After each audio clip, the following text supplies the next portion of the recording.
Chapter 177. The man standing on the branch was wearing animal skin without fur. It was a skin that had been treated more carefully. The stripes on the animal skin looked very similar to the forest. Dark green and light green intertwined. If he hid his breath in the forest, it would be very difficult to be discovered. This kind of clothing was not a special case. When the temperature was a little warmer, Xiao Xian had seen many people wearing this kind of animal skin. The most special thing about the man on the branch was the mask on his face. At first glance, it looked like they were wearing masks with patterns on them. However, in reality the masks were part of their facial bones. As for the patterns on the masks, they were totem patterns that appeared due to their totem power. An invisible murderous aura spread. The surrounding birds that were pecking at the carrion also rushed to flap their wings and leave. There were many birds gathered in the pile of corpses. When these birds flew up at the same time, it was like opening a black curtain. The figure on the other side was also faintly discernible. He swallowed his saliva and clenched his stone knife. The tip of the knife unconsciously pointed in that direction, guarding against the person who appeared. When did the person appear? He did not notice at all. At the same time, a human figure jumped down from a high place and split open the black curtain formed by the scavenger birds with lightning speed. He went straight for Qi and slashed down with his saber. There was no superfluous movement. It was just one knife. But this knife made you feel as if there were tens of thousands of knives chopping down on his head. The power from this knife came in an instant. It seemed that no matter where he hid, this stone knife would chase after him. Yu's expression froze. His body seemed to be in a quagmire. He wanted to struggle, but his body did not listen to him. He struggled and wanted to escape, but it was already impossible. At this moment Yu regretted. He was very regretful. Why did he come here? Couldn't he just leave with the deer? Before leaving the tribe, what did his grandfather say? Don't be too curious. If you find something strange, you should leave far away. You smelled the clearest scent of death in his life. Perhaps in the next moment he would be like those people in the pile of corpses. He would be chopped in half and thrown here to become food for the scavenger birds hovering in the sky. Suddenly, a hand grabbed his shoulder and quickly dragged him back. A very sharp stone knife appeared above his head and blocked the knife that was coming down on his head. The two sides collided without any fancy moves. At the place where they collided, fine fragments of the stone knife flew everywhere. Under the saber Qi from both sides, Qi's heart pounded wildly. He felt as if he had just survived a calamity. However, he also knew that now was not the time to think about it. If it were not for Xiao Xian, he would have ended up like those people in the pile of corpses. Standing here he could not help, so he quickly moved back a few steps to make more space for Xiao Xian. Although the other side's momentum was very strong, Yu was stunned by this sudden momentum and could not react immediately. However, Xiao Xian was a hunter who often fought with those ferocious beasts in the forest. He had also faced ferocious beasts that were good at hiding and attacking. Naturally, he could cope with it. He held the handle of the stone knife with one hand, and after the other hand got rid of Yu, he used his palm to support the back of the knife. Holding the knife with both hands, he blocked the opponent's sudden attack. If it was an ordinary stone knife, it would probably be broken in an instant. However, the knife in Xiao Xian's hand was given to him by the shaman. It was also one of the stone tools that he brought back from the King Stoneworm's territory when he found his ancestors. Before he left the tribe, the shaman asked someone to polish it and give it to Xiao Xian. When he left the tribe, among the knives he took, except for the teeth knife that old Ku had polished again, this was the only one he took. The teeth knife had been damaged and polished several times, so it had shrunk a lot. However, this stone knife was a little bigger. When he fought with others, Xiao Xian always used this knife. The moment he blocked the knife, Xiao Xian felt a strong saber Qi pass through the stone knife and hit his arms. However, Xiao Xian was not afraid. With the totemic pattern on his arms, he pushed the opponent away. The man who was pushed away quickly retreated until he reached the tree where he had been standing. He stared at Xiao Xian, his eyes showing confusion and surprise under the mask. When Yu was thinking about whether to take out the stinger from the animal skin bag, the masked man quickly left and did not attack them again. After carefully sensing the surroundings, Yu let out a long sigh of relief. From the opponent's sudden attack to Xiao Xian blocking the opponent, the moment of silence, the two sides separated and the opponent left. All of this happened in the time of a breath. Yu thought that if he could master how to use the frog poison, he would have the ability to protect himself. Now it seemed that he was still too inexperienced. Many times, when there was absolute power, there was no time for him to use poison. You could still clearly remember that when the knife came down on his head, he had nowhere to run. It was as if all the blood in his body had been frozen. Scared me to death. You breathed heavily. He did not mind the rotten smell here. Even if it was worse, it was still better than death. Thank you, Xiao Xian. If not for you, I would be like those people. You said. He did not expect that Xiao Xian would be so powerful. He thought that this person who appeared with the drumming tribe was just an unknown tribesman. He did not expect that although he was younger than him, his strength was stronger than him. No wonder before they left, his grandfather told him to follow Xiao Xian, but not the other Pu tribe people. It seemed that the old man had already seen who was strong and who was weak. Sure enough, in terms of eyesight, he was not as good as the old man at home. Let's leave quickly. Xiao Xian looked at the scavenger birds flying down and said, Yes, let's leave quickly. You turned and ran. After running a few steps, he turned and ran towards the place where the deer was. The poison on the arrows from the blowpipe was too strong. The deer was still lying there. He did not care about killing the deer.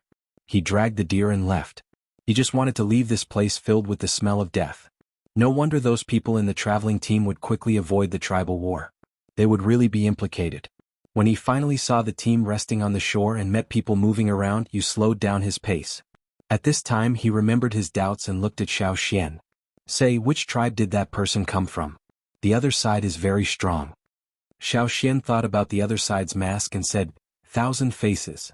According to Xiao Xian's knowledge, there was only one tribe like this. It was also the first tribe that Xiao Xian had seen. It was recorded in the animal skin scroll passed down by the ancestors of the Yanjiao tribe, the 1,000 Faces tribe. According to the records of the ancestors, after the totem warriors in this tribe awakened, they would form a mask with their own characteristics. That kind of mask was actually the special bone structure of the face when using the totem power, covering the whole face. Everyone in the 1,000 Faces tribe wore different masks. Even if they looked the same, there would be some small differences. It was like there were no two identical leaves in the world. In the 1,000 Faces tribe, some people's masks were very ferocious, like evil spirits. Some people's masks were very ordinary or looked very peaceful. Some wore smiles, some wore anger. There were thousands of people and thousands of different masks. This was the 1,000 Faces tribe. The totem pattern of the 1,000 Faces tribe was a strange mask. Xiao Xian had seen it on the wall of a cave near the mountain foot of the Yanjiao tribe. Behind the wall of the cave, the pattern of a human face mask was the totem symbol of the 1,000 Faces tribe. 1,000 Faces? Hearing this term, you didn't react for a moment. But after thinking for a while, he recalled some things. His face was full of shock. The 1,000 Faces tribe? The 1,000 Faces tribe was too far away for the Pu tribe who had always lived in the border areas. But you had heard many people talk about the 1,000 Faces tribe. Although it was just some rumors and many of them were exaggerated, it was undeniable that the 1,000 Faces tribe was a powerful tribe. How did those people who were killed offend the 1,000 Faces tribe? I remember that on the map they drew, the 1,000 Faces tribe was still a bit far from here. If there wasn't a big matter, they wouldn't come here. You guessed that this tribal war was actually a one-sided massacre. Who knows? Xiao Xian said absent-mindedly. To be remembered by the ancestors of the Yanjiao tribe, and to be drawn on the wall, a tribe had to be at the same level as the Yanjiao tribe. If the difference in strength was too great, the ancestors wouldn't have had such an attitude. Since you said that the 1,000 Faces tribe was a powerful tribe here, and had always been very famous, then, was the Yanjiao tribe at the same level as the 1,000 Faces tribe in the past? Now Xiao Xian still didn't know. Nearly 1,000 years had passed. Some tribes had died out and new ones had appeared. The prosperous ones had declined and the declining ones had died. There were also tribes that grew from weak to strong, and tribes like the 1,000 Faces tribe had always been powerful. It was just that no one remembered the Yanjiao tribe. This was really a sad thing. If the ancestors of the tribe who had passed away knew about this, it was not known whether they would cry and crawl out of the fire pit. Not long after Xiao Xian and you returned to the traveling team, the people who had been sent out by the leaders to inquire about the situation also came back. I heard that the tribe that was slaughtered robbed the fire crystals of the 1,000 Faces tribe. They also killed a few children of the 1,000 Faces tribe who were alone. They were chased to their nest and the whole tribe was slaughtered. Even the fire seed was completely extinguished. Tut, how dare they provoke the 1,000 Faces tribe? That's right. Aren't they looking for death? When we meet people from big tribes, even if they are children, we don't dare to offend them. Probably those people thought that they could do it secretly, but they didn't expect that it would bring about a disaster. Or maybe they had thought about it, but greed always made them risk their lives. Listening to the discussion around him, Xiao Xian had a different feeling. Many people didn't dare to provoke a powerful tribe, even if they were children with weak fighting abilities. After all, things like today were rare. Most people had the same idea as the travelers. This was the influence of a big tribe. Just by hearing its name and seeing its totem, people were afraid. Chapter 178. Because of the revenge massacre of the Thousand Masks tribe, the travelers discussed for a long time. Even when they set off again, they continued to talk about similar things over the years. This allowed Xiao Xian to obtain some new information. Not to mention, other than the Thousand Masks tribe, there were a few other tribes that were recorded in the animal skin rolls left behind by their ancestors. Xiao Xian marked the animal skin rolls according to the information he obtained, then carefully rolled them up and put them away. These were all to be brought back to the Yanjiao tribe. If the Yanjiao tribe returned, would they be able to regain their former glory? Xiao Xian was looking forward to that day. Xiao Xian and you did not mention to the others that they had encountered the Thousand Masks tribe. After traveling on the river for another 2 days, the traveling group abandoned the wooden raft and changed to walking. This was because it was inconvenient to use wooden rafts to travel further.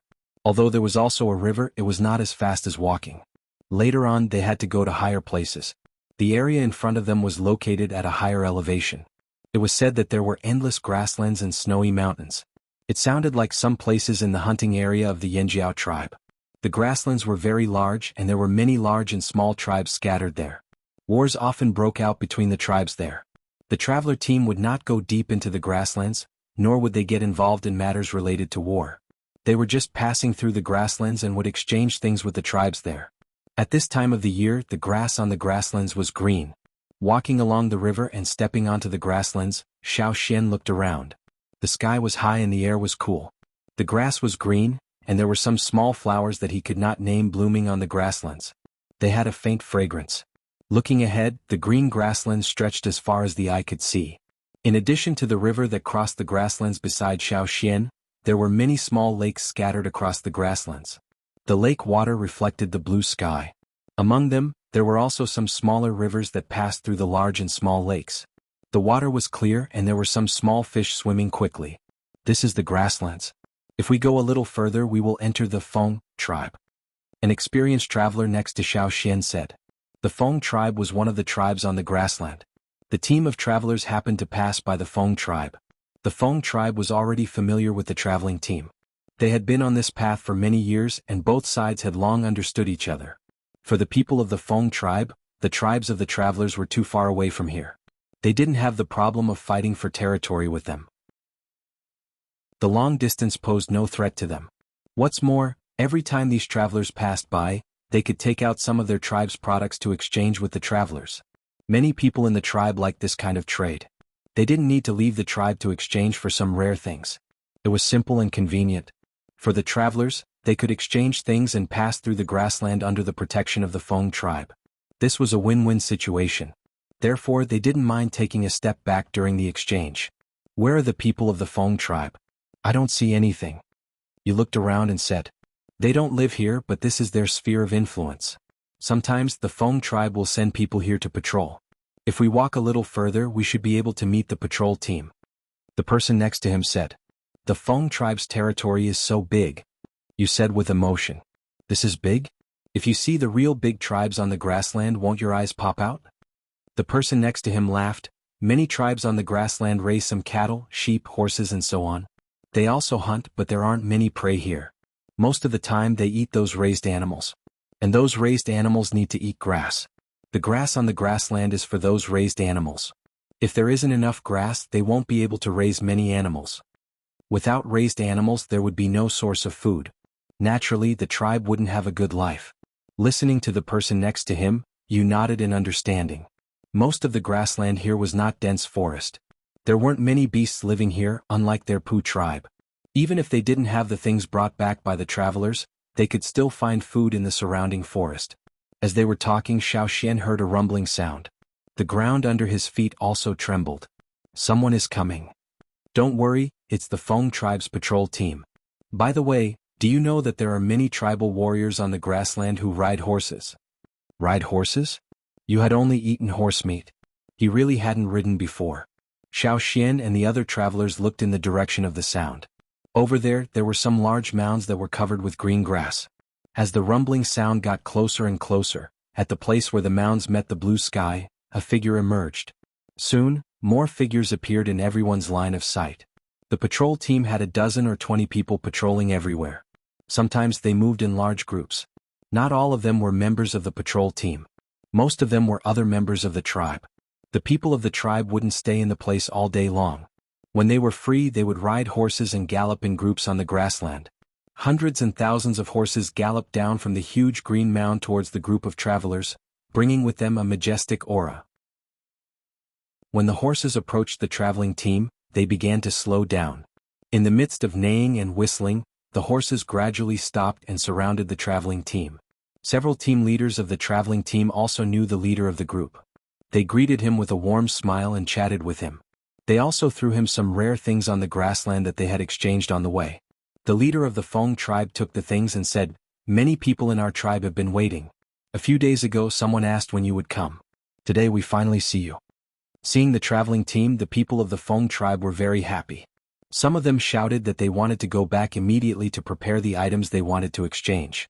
Others controlled the speed of their horses and followed the traveling team. As they walked back to the tribe, they asked the traveling team what new things they had. A young man even chatted with you. He was very interested in the frog poison that you had brought. He also asked you to teach him how to use those poisonous stingers. Xiao Xian chatted with the leader of the Feng tribe's patrol team about the cha-cha. The leader of the patrol team was called Yi Bei. Seeing the eagle in the sky, Yi Bei stopped looking down on Xiao Xian. Yi Bei didn't have the same fear as the Pu tribe's leader, Guanghu. They didn't reject Cha-Cha, this giant eagle. As long as it didn't attack the beasts raised by the tribe, they were quite happy to let Cha-Cha fly over their tribe. Because every day there were many big birds in the sky that took away the livestock raised by the tribe, and the Feng tribe didn't have their own trained eagles to defend themselves. Usually, they could only make some artificial defenses. Yi Bei didn't expect that there would be a person with a giant eagle in the traveling team. He also became more enthusiastic about Xiao Xian. Seeing Xiao Xian walking together with the people of the Pu tribe, and that they were quite familiar with each other, Yi Bei thought that Xiao Xian was also from the Pu tribe. It was just that he didn't have the painting on his eyes. They weren't very curious about other tribes. They had been here before, and now that they were familiar with each other, there was nothing new. After all, they were just passers-by. In the traveling team there were also some people from the Pu tribe. After leaving the tribe, they temporarily wiped off the painting on their eyes. In this way, Xiao Xian became less conspicuous. The traveling team followed the people of the Feng tribe to the Feng tribe's encampment. It was already late and the traveling team couldn't just leave after trading. After walking so far, they took advantage of this opportunity to stay in the Feng tribe for 2 days and rest. After passing through the grasslands, they would enter the central region. At that time they wouldn't have so much time to rest. The grasslands were beautiful and they could hear many people singing. There were also some children playing and fishing by the river and lake. Around them there were adults and children riding horses. It looked peaceful. It was impossible to imagine that this tribe had fought with another tribe not long ago. Not long after, Xiao Xin saw some houses made of animal skin, grass, and wood not far away. Some of them looked like tents. "Tonight we'll rest here. This place is for you to rest." Yi Bei pointed to a row of simple wooden houses and said. Although there were many wooden houses, there were also many people in the team. They had to squeeze in. Xiao Xian, Yu, and the others entered the house together. After tidying up a little, Xiao Xian looked at the other places of the Feng tribe from the window. In some wooden fences there were many strange-looking cattle and sheep. Perhaps they were the wild domesticated breeds of the grasslands. They were different from the cattle and sheep Xiao Xian had seen before. Further away there were also some people who were herding herds of cattle and sheep back home. Right? Didn't they say that the tribes on the grasslands would also take in some wanderers? Where do they live? Xiao Xian asked several experienced people next to him. The wanderers don't live here. This is where the people of the Feng tribe live. Sometimes they entertain guests here. But other than that, the wanderers live over there. The man said, pointing in one direction. Xiao Xian looked in the direction he was pointing. There was a big green mound there, and on the other side of the mound there were tourists. Although the people of the Feng tribe usually asked the wanderers for help and gave them a small reward, they were still on guard. Over the hills, Xiao Xian could see some mountains that were not very high. The peaks of the mountains were covered with green. There weren't many trees and most of them were grasslands and stones. Further away he could vaguely see some mountains with white peaks. That was the territory of other tribes. Hearing that the travel team had come, Many people of the Feng tribe brought things to trade with the travel team. Xiao Xian didn't want to trade. He had hunted a cow on the way and there was still a lot of roasted meat left. The remaining water moonstones would be used in the central region. However, when Xiao Xian was bored on the raft, he used some animal bones and horns to polish and carve some things. He had 2 bone knives and several bone ornaments carved into various ferocious beasts. A middle-aged man traded them for a leg of lamb. That man liked these things very much, so he traded them for his children. When the sky gradually darkened, fewer people came to trade. After eating, the people of the travel tribe went to rest. Looking at the dark sky, Xiao Xian planned to go to the place where the wanderers lived tomorrow. He had a feeling that he could find the person he was looking for here. Chapter 179. The sun rose. It seemed to be another day similar to yesterday, but for some people on the grassland it was different. For example, the people of the Feng tribe who wanted to exchange things with the traveling team were thinking about what to take and what to exchange. For example, the people who had been guarding against the sky could rest today. Usually, there would be big birds flying over and taking away their livestock, but today there was a bigger bird in the sky instead of those figures that usually gave them headaches. Another example was an old man who lived in the wanderer area of the Feng tribe. For old he, today was a special day. Every year on this day he would come to the top of the mountain facing a direction, praying and singing. He didn't know when it started, but his ancestors had set such a rule. Every year on this day he would come here to pray and sing, to remember the words that had been passed down from a long time ago, as well as the name of the tribe that no one knew. Old he was also used to coming here every year at this time to inherit the will of his ancestors and fulfill their wishes. Every time this happened, that magical dream would appear in old he's mind. Every detail was very clear, including the rising flames and the 2 horns surrounded by flames. It seemed to be the same as what his ancestors had said. Sometimes he couldn't even tell whether it was a dream or reality, his imagination or reality. Did the tribe still exist? Every time he had such doubts, he would stand here praying and singing to strengthen his beliefs. Many wanderers didn't understand his behavior, and some people would pity him, but he didn't care. He just insisted and liked to sing like this. Every time he would forget all the depression and troubles, throw away other worries and sing for a whole day here. Today, as in previous years, he went up the mountain with a straw bag filled with barbecue and a kettle. The mountains in the territory of the Feng tribe were not high. This was already the highest place. He wanted to go to the top of a higher mountain, but it was not the territory of the Feng tribe. He would probably be killed as an intruder before he could reach the top, not to mention that it was not the territory of the Feng tribe. Standing on the top of the green mountain, old he took a deep breath and just like in previous years he sang loudly. His singing spread from the top of the mountain to other places. Some people nearby also heard it, but they didn't care at all. Every day there would be people singing. As for what they were singing and how well they were singing, they did not care at all and continued to do their own things. Since the beginning of the world, our ancestors have been here. When the tribe rose, hunting was the priority. As the spring warmed up, the ice and snow disappeared. The birds and beasts jumped happily and the birds sang and the beasts roared. The hunters went far away. Old he stood alone on the top of the mountain facing one direction. As he sang, he suddenly heard a second voice. Someone had joined him in singing the same song as him. The song he sang was the hunting song passed down from his ancestors, and it was the only song he knew. He hadn't even learned the songs the people of the Feng tribe often sang. Because he only knew this song, old he often sang it when everyone sang. Even if some people around him didn't know how to sing, they could still sing a few lines with him. However, for some reason the songs sung by others and by old he were obviously the same, but they gave people a completely different feeling. The former sang as if they were mourning, and the more they sang, the more sorrowful they became. On the other hand, the more the latter sang, the more high-pitched and in high spirits. Perhaps only the people of the Yanjiao tribe could sing such a sad song so heroically. Therefore, at first, when old he heard someone singing with him, he just thought it was someone nearby. He didn't turn around but still stood there and continued to sing. But soon he found that the other party could actually sing such a long song. Not only that, the other party sang better than him. As for why he could recognize it, was there a need to ask? The other party's singing was not as sad as the others at all. On the contrary, it made old he feel more excited. Obviously, some of the tones were different from what he remembered, but old he had a feeling that this was how the song should be sung. The other party was right behind him. Old he wanted to turn around and see who it was and ask where it was from. However, old he didn't look back.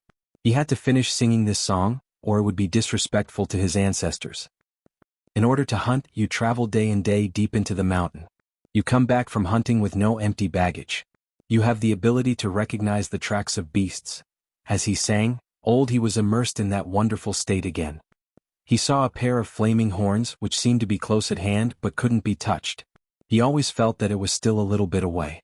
After singing the whole hunting song, he still hadn't recovered from that state. After waiting for about half an hour, he gradually came back to his senses. Thinking of the person who had just sung with him, he turned around and saw a young man he had never seen before. "Hey, which family are you from? Why are you here?" He asked. Xiao Xian was even more puzzled. "Have you seen someone like me? Who are you? What's your name?" He drank some water and asked. "My name is Xiao Xian." After thinking for a while, Xiao Xian added, "I'm from the Yanjiao tribe." He glanced at Xiao Xian and his eyes seemed to say, "You said nonsense." After drinking water and resting for a while, he called Xiao Xian, "No matter where you're from, come and sing with me again." Xiao Xian. That's it? After experiencing Yan Shua's strong and excited reaction, Xiao Xian really didn't know how to deal with such a calm person. So he went over and sang with he again. After singing for the second time, he sat on the ground and rested for a while. "Where are you from?" he asked at this time. "I came here with the traveling team over there." Xiao Xian answered. "Hey, you're not afraid of danger. Those traveling teams don't have good tempers. You should have met good people this time." He said. "Why did you have to face that direction when you were singing?" Xiao Xian asked. "You don't know?" He looked at Xiao Xian with reproachful eyes. "That's the old land of our tribe. Remember, don't forget it in the future." After chatting with he for a while, Xiao Xian knew the reason why he came here to sing. It seemed that every person in the Yanjiao tribe was very persistent. They lived in their own way and kept the beliefs in their hearts.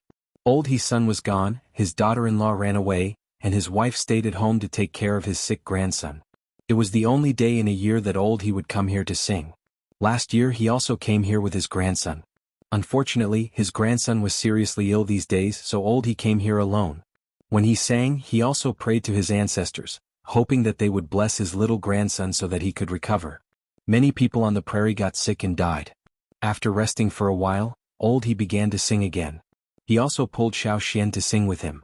He always felt that when he sang with Xiao Xian, it was particularly exciting.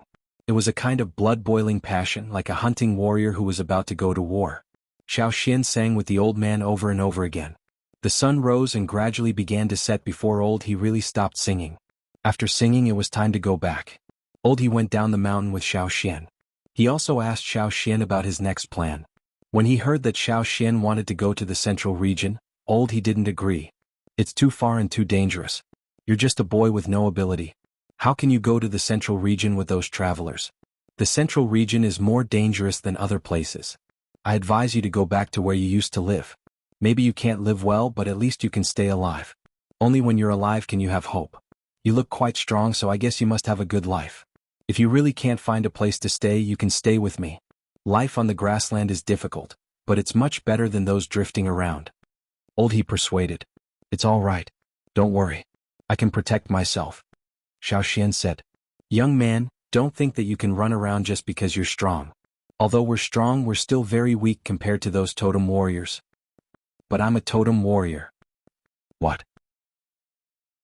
"I said I'm a totem warrior and an intermediate one. Hey, be careful." Before Xiao Xian finished his words, he saw the old man's foot twist and roll down the mountain. If Xiao Xian hadn't quickly caught him, he would have probably rolled farther, and even hit those protruding stones. He was carried back from the mountain by Xiao Xian. His foot was sprained, but fortunately there were no other injuries. His wife was taking care of her grandson at home. When she saw Xiao Xian carrying the old man back, she hurriedly went up to check on his injury. "It's all right. It's just a sprained foot. Hey Xiao Xian, hurry up. Where were we? Go on. Who else is in the tribe? What did the shaman teach you?" He didn't answer his wife's question, nor did he care about the injury on his foot. He just let Xiao Xian continue talking about the Yanjiao tribe. After putting he on the wooden bed and applying medicine, Xiao Xian said, "I thought you already knew. You were so calm. How would I know that you really came from the Yanjiao tribe? I thought you were a wanderer." Speaking of this, he didn't know whether to laugh or cry. He had misunderstood. In the past, when several tribes on the grassland had friendly exchanges, He would go with them and see wanderers like him. They would tell each other their troubles, then come back and continue their lives. Everyone hoped that one day they could return to the tribe, but generation after generation from birth to death, this wish was not realized. He once thought that maybe this was the end of his life. His grandfather, his grandfather's grandfather, and some of his ancestors had all lived on the grassland helping the tribes here. He didn't know how long they had lived here. The only thing he still had was the words passed down from generation to generation, the things he needed to know. Because we have lived here for a long time, we are good people, we are strong, and we work hard. The people of the tribe are a little lenient with us like the people of the Feng tribe. Sometimes they even let me help with the herding. So, don't worry, we can still hold on. Wait for the day when the tribe comes back. You know how to herd? Xiao Xian asked. Yes, I've been doing this for a long time. Do you know how to raise those animals? Xiao Xian asked again. Of course I know how to. Those of us who live on the grassland all know how to do it. Xiao Xian thought to himself, what a talent. If it were the people on the other side of the river, the animals would be in the pot. Chapter 180. Xiao Xian applied the medicine to He's wound. The medicine he applied was made by himself, from the herbs he picked during the rest of the journey. He's grandson looked only about 6 years old, but in fact he was almost 8 years old. He was thin and small. Because he caught a cold, he was sleeping after taking the medicine.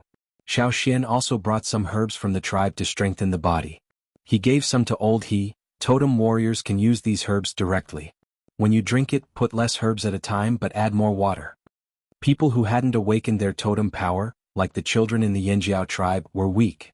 Drinking these herbs could make them feel better, or at least strengthen their resistance. In fact, I also have some herbs here. Take them with you. Although you're a totem warriors can get hurt sometimes. These herbs are good for you. He asked his wife to pack some herbs for Xiao Xian. There were only 2 elders and 1 child in He's family. Xiao Xian looked around and helped them chop some firewood, cut some trees from the mountain, moved some stones and helped them repair the house. When he finished, it was already dark.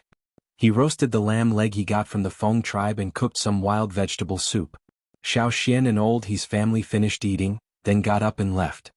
He wanted to keep Xiao Xian here to talk more. He still had a lot of questions to ask Xiao Xian, but looking at the sky outside he didn't stay any longer. You rest first. I'll come back tomorrow. Xiao Xian said before leaving. With Xiao Xian's words, he felt more at ease. When Xiao Xian returned to the resting place of the traveling team, everyone was discussing the things they had exchanged with the Feng tribe. You had gotten some good furs. Of course, the most important thing was that he had gotten some herbs from the grassland that he had never seen before. These were what excited him the most. Xiao Xian, do you know that there are many poisonous plants on this grassland? You asked. Yes, I've heard about it. Xiao Xian had heard He mention it when he was chatting with him today.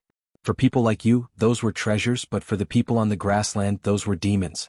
Not all green represented life, some represented death. Many times, when the herds of cattle and sheep on the grasslands were grazing, they would accidentally eat the plants that looked similar to the food they usually ate and thus die. That kind of poisonous grass could kill livestock and bring great losses to the people in the tribe. What was even more troublesome for the people in the tribe was that the poisonous grass had strong vitality and reproductive ability. As long as the roots were preserved, they would grow again in a short time. Even if all the poisonous weeds in the grasslands were cleared this year, they would still be covered in poisonous weeds in the coming year. This was because the seeds of many poisonous plants were spread by the wind, or their germination would be delayed by a few years, making them extremely difficult to clean up. One of the reasons why wanderers were needed on the grassland was because of these poisonous grasses. There were too many poisonous weeds, and the people in the tribe were not willing to spend too much energy on them. Luckily, there were wanderers, so they only needed to pay a small amount to make them work. What the wanderers needed was the tribe's protection. In some tribes, the poisonous weeds grew too fast, and there were not enough people and time to eliminate them. When livestock died, the healthy grassland shrank significantly. They would start a war with other tribes wanting to snatch the grassland. Not long ago, the Feng tribe was attacked because of this. Xiao Xian looked at the poisonous grasses that you took out. Today, when he was walking on the grassland, he saw a lot of them, but there were no livestock moving around. Presumably, they had to wait until the grass was cleared before letting the cattle and sheep go. He was still studying the poisonous grasses that he was interested in, while Xiao Xian leaned against the wooden wall, thinking about something. Compared to Yan Shua, He's situation was really good. Although life was a little difficult and there were occasional wars between the tribes, overall it was still peaceful. Perhaps because of this peace, there was no need to face all kinds of threats from people and things every day, and there was no need to deal with all kinds of serious crises. Many wanderers of the Yanjiao tribes on the grassland did not show totem patterns like Yan Shiraz. There were very few people who could show faint patterns. This was the situation that Xiao Xian learned from old He. Xiao Xian originally thought that when the time came, he would find these people and bring them back to the Yanjiao tribe across the river. But now it seemed that it would be very difficult. There were many young adults, but after all, they were not totem warriors and their abilities were limited. Moreover, there were many old, weak, sick and disabled people. Xiao Xian did not intend to give up on these people. But now he needed to think of a way to better solve this problem. Perhaps, when the shaman let Xiao Xian come here to find other Yanjiao tribesmen, he did not expect to encounter such a situation. People like old He, who were old and had not awakened their totem power, simply could not travel safely. Telling the tribes on the grassland to treat the wanderers of the Yanjiao tribe well? It was useless. This method did not work on the grassland. If it was a big tribe like the Thousand Masked tribe, even if the other side was not willing to, they would still change their attitude and not be so harsh. But now, if you went and told them that I am from the Yanjiao tribe, they would look at you with disdain. Most of the time, the other party would squint at you. Who the hell is the Flaming Horns tribe? Strength, fame, and the benefits brought by it made every tribe hope that their tribe would become more and more prosperous. There was no real peaceful diplomacy here. Most of the strong tribes were very strong, such as the Thousand Masked tribe. Only when they were strong enough and powerful enough, would they make people afraid. After thinking about it, Xiao Xian decided to take some people back to the tribe first. When the tribe came from the other side, he would call back the scattered tribesmen. The next day, Xiao Xian went to Old He's place again. Old He's foot injury was much better. Although he had not awakened his totem power and was not even as strong as Yan Shua, he was still a Yanjiao tribesman, and the blood of the Yanjiao tribe flowed in his body. Old He's grandson was much better. He had a good meal yesterday and was in good spirits today. He even helped his grandmother to weed the grass in the grassland. Xiao Xian also went to help. Old He moved slowly with a limp. He could not stay idle, and while digging the grass he talked to Xiao Xian. In fact, my father also showed his totem pattern, but it was very little and very shallow. I remember that I was still young at that time. At night, when I was about to go to sleep in my room, suddenly there was a warning horn from the Feng tribe. My father said that there was a wolf attack. That night, my father participated in the defense of the Feng tribe and killed several wolves. When he came back, I saw the pattern on his face. He said that it was the totem pattern of the Yanjiao tribe's totem warriors. Speaking of his father, Old He's face was full of pride. Every time he talked with the wanderers of other tribes, he would mention this. Xiao Xian listened to Old He while digging out the poisonous grass. Yesterday he had learned about these poisonous grass from you, and knew which grass in this grassland was poisonous and which was not. The tribe asked the wanderers to dig out the poisonous grass. If there were dead lambs and calves in the area, the wanderers would not be able to get rewards from the tribe, but would be beaten or even driven out of the territory of the tribe. Outside the territory of the tribe, there would be many dangers from people or beasts. If they could not find a safe place to stay for a long time, the people who were driven out would soon die. However, there were poisonous grass in this grassland, and naturally there would be other herbs. Xiao Xian also found several kinds of poisonous grass when he was digging, many of which were reminded by Old He. These herbs were relatively common in this grassland, and were rare in other places. While he was digging, not far ahead, a child about the same age as Old He's grandson was dragging a piece of wood thicker than him with a straw rope. Although the child was much stronger than Old He's grandson, his face turned red with suffocation when he pulled such a piece of wood. Old He saw the child and asked, "Guaer, what are you doing with the wood?" Guaer's family and Old He's family had cooperated for a long time. The grassland that Old He was digging was the place where Guaer's family often grazed. Sometimes Old He would help Guaer's family to guard the sheep. "Hey Old He, come and help me," Guaer shouted when he saw Old He. Xiao Xian stopped Old He, who was about to come forward, and went to pull the wood that Guaer was dragging. The wood didn't look obvious, but it was actually quite heavy. However, this weight was nothing for Xiao Xian. In the forest of the hunting area, Xiao Xian had seen stronger and heavier wood. The wood that Guaer dragged was very thick, but not long, only half a meter. People of the Feng tribe didn't like to use wood as weapons. Most of the time they would chop it and burn it or use it to build houses, tents and fences. After Guaer came over, he sat down on the ground, gasping. He didn't answer old He but looked up and down at Xiao Xian who helped him pull the wood. Although old He's grandson was about the same age as Gua Er, children in the tribe rarely played with children of wanderers. Wanderers were not slaves but they were still looked down upon. After all, wanderers needed to rely on these tribes to survive. Therefore when Gua Er came he always ordered old He around, and once fought with old He's grandson. But because the two families had known each other for a long time and needed each other, they didn't make a big fuss. After observing for a while, Gua Er asked Xiao Xian, "Are you a member of the traveling team? I haven't seen you in the tribe." "Yes, I am." Xiao Xian lifted the wood easily and put it in front of Gua Er. Gua Er leaned forward and asked, "Did you carve a few beasts with the bones of the animals? They're so big and one of them looks like this." Gua Er said as he gestured. Xiao Xian nodded, "That's what I carved." He also exchanged some things for those carvings. Getting Xiao Xian's affirmation, Gua Er's eyes brightened. He moved closer to Xiao Xian with an expectant smile on his face. "Can you carve another one? Use this wood I brought." Xiao Xian looked at Gua Er silently and showed a thoughtful look. "What can you exchange for it?" Chapter 181. With what? Gua Er was stunned for a while. Yesterday he saw that his little friend had several exquisite and lifelike bone carvings, and he showed them off in their small group.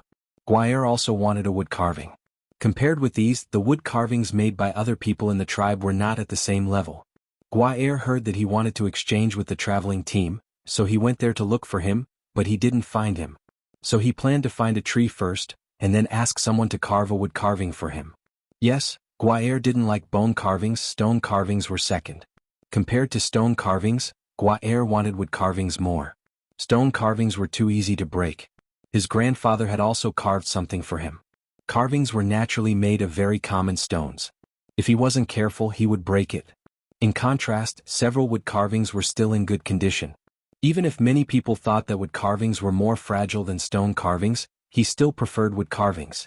Today, Gua Er took advantage of his father's patrol and shamelessly followed him. He also asked his father to cut a stump for him and drag it back. He didn't expect to meet Xiao Xian here. When Gua Er went to the traveling team to find people, he carefully asked about Xiao Xian's appearance. Just now he was just suspicious. Now that he got the confirmation he was naturally very happy. However, Xiao Xian's question stumped him again. Yes, people in the traveling team all needed to exchange with things. These people were not his family members so they wouldn't do things for free. What to exchange with? Sheep? Cattle? If he dragged it out to exchange, would he be beaten by his mother when he went back? After that, his father would beat him. He didn't think about it before. Now thinking about it carefully, Gua Er was a little hesitant. But he really wanted a wood carving like that, which was better than his grandfather's. Unfortunately, neither his father nor his mother would exchange things for a wood carving or stone carving. They thought it was not worth it and not worthwhile. This was also the reason why Gua Er envied his little friend very much.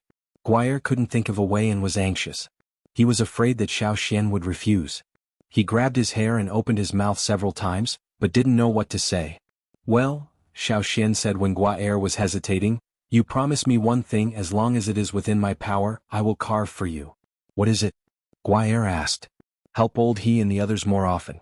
For example, don't let little Anai be bullied by others. If old He's family is in trouble, help them to the best of your ability. What do you think?" Anai was the name of old He's grandson. Gua Er and the others would not accept Anai, and Anai was often bullied. Xiao Xian wanted to fight back for him, but it wasn't appropriate for him to intervene in a battle between children. Besides, old He's family still needed to live here, and the Feng tribe wasn't a place where they would compromise just because you were strong. You don't even have this ability? Of course it's possible. Gua Yu said with a stiff neck. From the chat with old He, Xiao Xian also knew that Gua Er's father had some power in the tribe, and Gua Er also had a certain influence in his small group. If this kid didn't make things difficult for them, and if he could help them, old He's family would naturally be able to live a better life here until the Yinjiao tribe came back. Gua Er didn't think what Xiao Xian said was difficult, but he wasn't too stupid and knew how to bargain. "I promise you, but you have to carve well and can't be worse than the bone carvings you gave others before." "Okay. I'll watch from the side. If you don't do it well, I won't agree." "Okay." Xiao Xian had polished several small stone knives with good quality during the journey. Those animal bones weren't very hard, so these small stone knives were enough to carve wood. Naturally, they could also be used to carve wood. Since Guaer said he would carve here, Xiao Xian didn't move. The wood brought by Guaer was good. The texture was fine and tough, and it wasn't easy to deform, so the carving effect should be better. What do you want to carve? Xiao Xian asked. I want. Guaer thought carefully and said, wolf, I want a wolf. Compared with those animals that he had never seen and wouldn't appear on the grassland, Guaer wanted a wolf wood carving more. Wolves were very common on the grassland. Although the people of the Feng tribe also hunted wolves, they still had a little reverence for wolves. If the wolves didn't attack the tribe and didn't take away their livestock, they wouldn't attack the wolves. I want a majestic head wolf, Guaer said with a longing face. Xiao Xian didn't quite understand this child's obsession with a head wolf, but old he next to him told him the reason. In some tribes on the grassland there was a story. Of course, in fact, no one knew which tribe's ancestors had made up the story. It was said that a tribe was often attacked by wolves. The tribe's shaman predicted that the wolves would attack a warrior's house, so he used a stone to carve a wolf and put it in front of the warrior's house. In the evening when the wolves came, they saw the stone carving and thought it was the Wolf King, so they were scared away. This kind of story was only believed by children. When they grew up, they no longer believed it. However, Guaer still believed in it. But he also knew that not everyone had the ability of the shaman in the story. What's more, the wood he brought back was not big, so naturally it couldn't be compared with the wood carving in the story. He just wanted a wood carving like that to satisfy his desire. Wolf? Xiao Xian's first thought was Caesar, who was left in the tribe. After being carved, Caesar was qualified to be the head wolf. Not only did he succeed in his revenge, but he could also fight against the ferocious beasts in the forest. Xiao Xian didn't know how strong he was now. Recalling Caesar's appearance and his appearance when hunting in the forest, Xiao Xian began to carve. Guaer still wanted to learn some carving skills, but unexpectedly the person in front of him moved faster and faster. At first he could still see the movement of each cut and pieces of wood were cut down, but soon he couldn't keep up with Xiao Xian's speed. The only thing he could see was the splashing wood chips like rainstorm, which forced him to step back several steps. Guaer wanted to ask some questions, but found that the carver in front of him seemed to be immersed in some kind of state, which made people unable to get involved. He grabbed some splashing wood chips with his hand and stared at Xiao Xian. He couldn't see clearly the movement of Xiao Xian's arm, but he could see clearly the totem pattern on Xiao Xian's face. It was the totem pattern of the Yanjiao tribe, much clearer than his father's. Carving a wood carving didn't necessarily need totem power, but Xiao Xian would naturally use it when he was serious about carving. The stone knives in his hand were not so easy to use. Many times, in order to carve the desired effect more accurately, the strength and speed needed to be controlled well without the slightest mistake. Xiao Xian practiced fine and precise control when learning stone crafting, which also made carving much easier. The four people around him couldn't help but stop what they were doing and stared at Xiao Xian. As the wood chips fell quickly, the wood carving in Xiao Xian's hand gradually took shape. Guaer's breath gradually became heavier. He had never seen anyone carve like this. At the same time, he had a feeling that this wood carving was what he wanted, and even better than he had imagined. When Xiao Xian stopped carving the stone knife in his hand, he held the wood carving, which had already taken shape but was covered with a layer of wood chips in his other hand, and blew on it.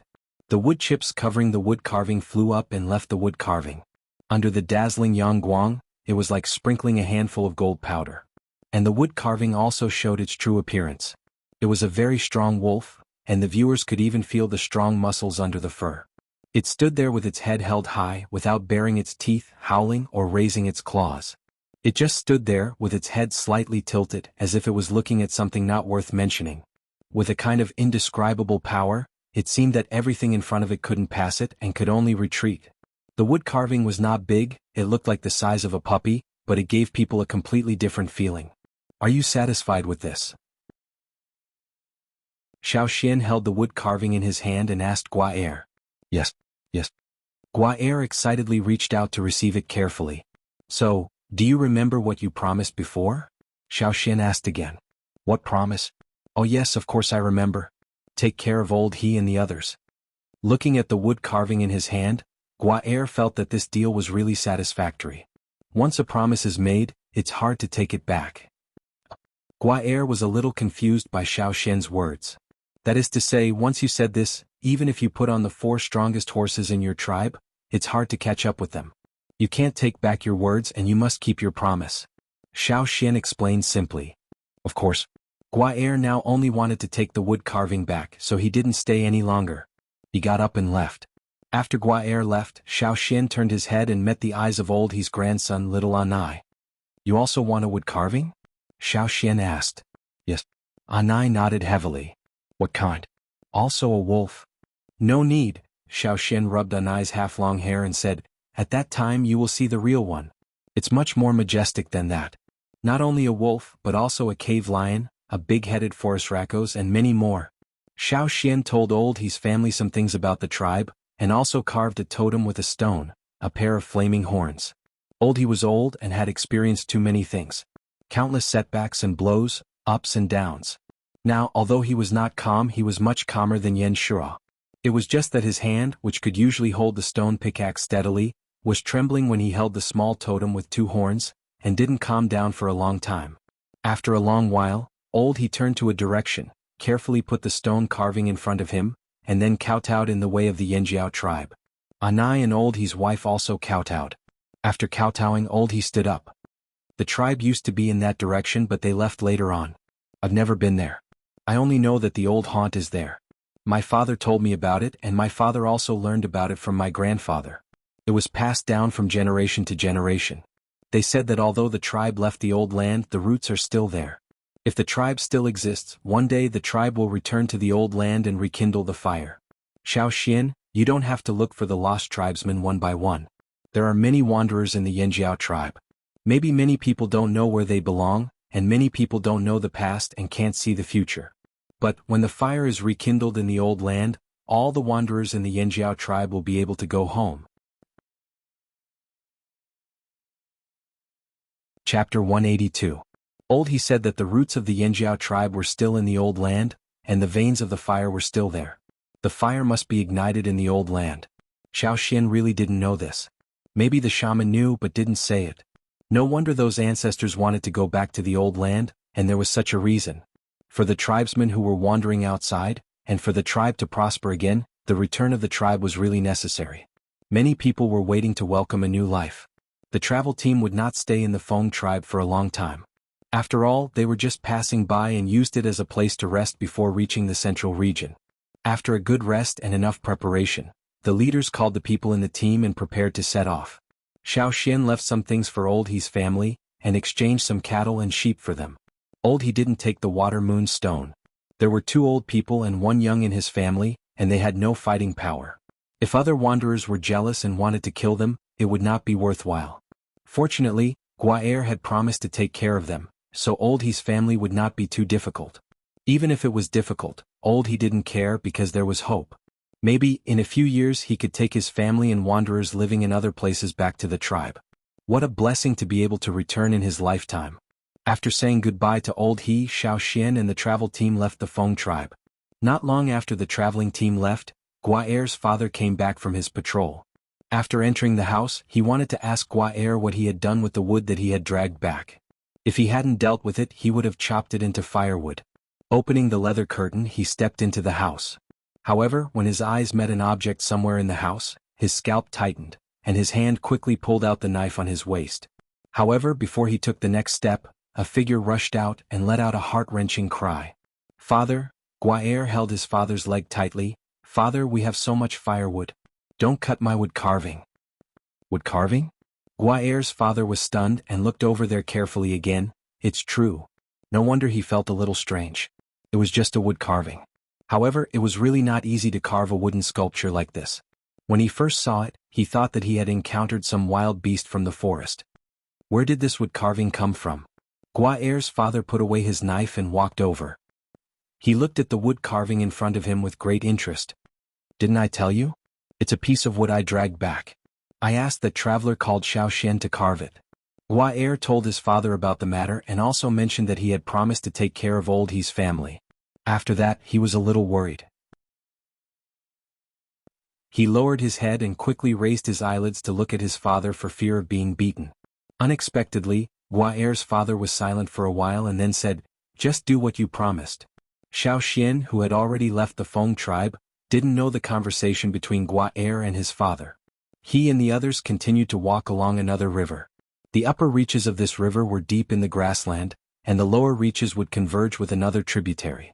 The combined river would flow through some places in the central region. This time they didn't have a raft, so they had to walk. Just like what those travelers had said, after several days of continuous travel, the destination was close. If we go a little further, we will be in the central region. Tell the people in the team to pay attention. In front of us is the territory of two big tribes in the central region. Don't provoke them. Some experienced travelers warned the newcomers. Tribes that could establish themselves in the central region, no matter how big or small, always had their uniqueness. Some ordinary small tribes couldn't compare with them. Generally speaking, these tribes in the central region wouldn't take the initiative to attack travelers' teams. When they arrived here, they would meet many travelers from different places. However, now they wouldn't greet each other so peacefully. They were all on guard against each other. When they passed by a hilly area, several travelers next to them said to Xiaoxian, "Look over there." Next to the travelers' team was a continuous low hill area. On these hills, there was a group of mountain rock paintings with tribal characteristics. The painting on the rock paintings wasn't very detailed, and it didn't look like a human. However, there was a face that belonged to a human. On the huge independent rectangular rock in front of Xiaoxian, there was such a painting. On the top was a human face with a round face and a wide mouth. What was strange was that under the face, the body part looked similar to that of an ordinary person, but there were two more pairs of hands. The painting style was rough and exaggerated. It was like a person with a strange body proportion with 6 hands standing there. His mouth was wide open and his 6 hands were spread out. His 2 legs were also spread out at a certain angle. It looked like a spider with a human face. The person in the painting looked at the passers-by passing by. Behind him, on other parts of the rock, there were some crisscrossing lines. It didn't look like they were randomly chiseled. Instead, they were drawn in a regular pattern with a purpose. "What is this?" Yu asked the experienced travelers next to him, wanting to get a more precise answer from them. As for Xiaoxian, when he saw this painting, he already knew who it was. The 8 Limbs tribe had been painted and recorded on the ancestors' animal skin roll and the stone wall of the cave. In the cave near the mountain foot area, when Xiaoxian saw the painting on the stone wall for the first time, he thought it was a spider. Later, when he read more animal skin rolls, he knew that it wasn't a spider, but an 8-limbed weirdo like a spider. There were some huge black rocks next to it, which were also carved with various faces and 8-limbed weirdos. Look, it was indeed a big tribe in the central area. They had started to draw boundaries and set up boundary markers so far away, as if they were afraid that others didn't know it was the 8 Limbs tribe. As far as the eye could see, there was a group of mountain rock paintings, all of which were very characteristic of the 8 Limbs tribe. People who passed by here, even if they didn't have good memories, would be engraved in their minds by the long group of mountain rock paintings. It was hard to forget. The man next to him said, "We haven't really entered the territory of the 8 Limbs tribe. The place we are going is between the 8 Limbs tribe and the Mang tribe." Jade in the Mang forest and silk clothes of the 8 Limbs, are these 2 tribes? You had long heard from some travelers about these 2 strong tribes in the central area and the products produced by these 2 tribes. However, he had never seen the jade of the Mang tribe, nor the clothes made of silk in the legend. Jade in the Mang forest and silk clothes of the 8 Limbs tribe were famous products of these 2 tribes. Both the jade in the Mang forest and the silk clothes produced by the 8 Limbs tribe were very expensive. Generally speaking, for small tribes from remote areas, they wouldn't exchange these 2 products, because it was unnecessary. Linen had already made many people flinch. If there was a more expensive silk clothes, even if they brought it back, they would just put it aside. In short, their consumption level hadn't reached that high, so they couldn't appreciate it. For people who paid more attention to practical use, it was even more useless. In addition to the rock paintings of the 8 Limbs tribe, there are also the marks of the Mang tribe nearby. Look, there is the totem mark of the Mang tribe in front. The traveler next to him pointed out to Xiaoxian and Yu. There was a bamboo forest over there. It wasn't very tall, but it was very thick and looked very sturdy. Those leaves could even wrap Xiaoxian's hand. Almost every thick bamboo was engraved with pictures, which looked like the totem patterns of the Mang tribe. Other than that, there were also some things that looked like wind chimes hanging on the bamboo. The strings of bamboo collided with each other with the wind, making sounds of different pitches. It was very pleasant to the ears. Under normal circumstances, many people would go over to chop the bamboos, or take away those bamboo wood wind chimes that could play music. But in fact, very few people would touch those things, just like most people didn't dare to cut the rock paintings on the hills of the 8 Limbs tribe. That was the symbol of the 2 tribes. Whoever touched it would be a provocation to the two tribes. The members of the travel team would not commit such a suicidal act. It was precisely because of this that before they came, they had repeatedly warned the people who were traveling for the first time not to offend those powerhouses without knowing the situation. Because travelers often passed by this place, a very obvious path had been opened up. On the left side of this road, there was a long row of rock paintings of the hills. The eight-limbed people of the Eight Limbs tribe were in the shape of Vajra glaring at the passers-by, which brought a lot of psychological pressure to every traveler, and made them more afraid of the Eight Limbs tribe. Strong people were strong, even their paintings were so powerful. On the other side of the road, there was a completely different style of bamboo paintings and wind chimes. The refreshing style did not make everyone feel relaxed. Instead, every time there was a knock on the bamboo, everyone's heart tightened. It was as if there were pairs of eyes staring at them from the bamboo forest. It was like a death sentence, causing the group to unconsciously speed up, not to mention touching the bamboo and wind chimes. This was the demonstration of the strong. In their own way, they let the passers-by remember their strength, not just the jade stones and silk clothes. After they passed that section, there were no more rock paintings of the hills, and the knock of the bamboos gradually faded away. Only then did they let out a sigh of relief. Their nervous mood also gradually calmed down. Further ahead there will be a valley. It's a very good place for trading. And because it's very close to the Mang tribe and the Eight Limbs tribe, no one dares to make trouble there. A traveler in front said. Soon Xiao Xian saw the trading place. It was like a small market with some wooden and bamboo houses scattered around.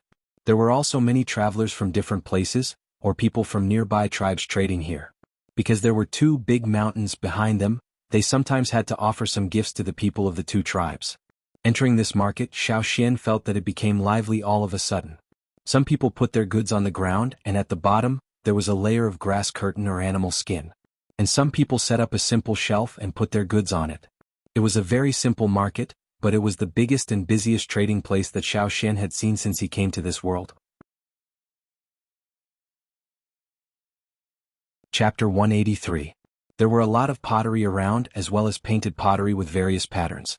Pottery figurines, pottery reliefs, and many colorful paintings that represented the characteristics of each tribe were not only practical, but also beautiful in form, with the mysterious and magical artistic colors of this world. Those spherical or hemispherical pottery were used as containers to carry more objects, and those with ears were used to tie ropes. Not only these common objects, but also some more creative pottery such as some pottery utensils for cooking and drinking, and those small, pointy urns. What's that for? Xiao Xian pointed to the place where some small, pointy urns and funnels were placed, and asked the person next to him. All that. It said that it's used to make wine. The person next to him answered, his eyes full of envy when he looked over there. I heard that those are wine-making utensils. Those people also use those pottery to carry wine, and it's very popular here. I went to change one of those pottery, but it didn't produce wine. However, it's still more convenient to use that kind of pottery for storage and transportation. It's not easy to flush out the stopper, and the pointy bottom is also more wear-resistant, so it's good to use. I'll change a few more later. If I can produce wine, that'll be great. What's wine? You was curious. What? A kind of water? That person didn't know either. I've never drunk it, but the team leader said that wine is made with food. The tribes that can make wine are all big tribes and they don't lack food. Several young people around also showed envy. They didn't lack food and they could enjoy material and spiritual enjoyment. Who wouldn't be envious? Many tribes in the central region developed quickly in animal husbandry and agriculture. With food surplus, there was a rapid development of handicraft industry, and there was a rich variety of art. This was also why travelers said that the central region was a very wonderful place. There was a relationship between function and decoration in the design of art. In such a place, people's labor and daily affairs were mainly for survival. After all, survival was the most important thing and life was ranked second. Creativity was for a better life. Therefore, in all creation activities, even in such a barbaric and primitive place, the design of pottery was centered around people and practicality as the foundation. Many people in the tribe worshipped these pottery, but it was not necessarily because they followed the trend. There were many factors of worshipping the craft. Xiao Xian saw a variety of pottery on display. While the old men of the Yanjiao tribe were immersed in their antique pottery, there were already more varieties here. If the old men of the Yanjiao tribe saw this, who knew what they would think, especially Xing, who had shown off his collection of pottery in front of Xiao Xian. In addition to pottery, there were also many jade products. Most of them were in the shape of strips, half rings, or even less than half rings. A few were in the shape of bridges. Some jade stones had nothing on them, only one or a few holes. Some jade stones were engraved with complicated patterns. There were even jade ornaments that were entirely carved. Are those jade stones? Yu's eyes lit up as he looked over. Yes, those are jade stones. It's just that they are not good jade stones. When you go, pay attention. Every person in the Mang tribe is carrying a piece of jade. Most of them are in this shape. That traveler gestured and drew a bridge.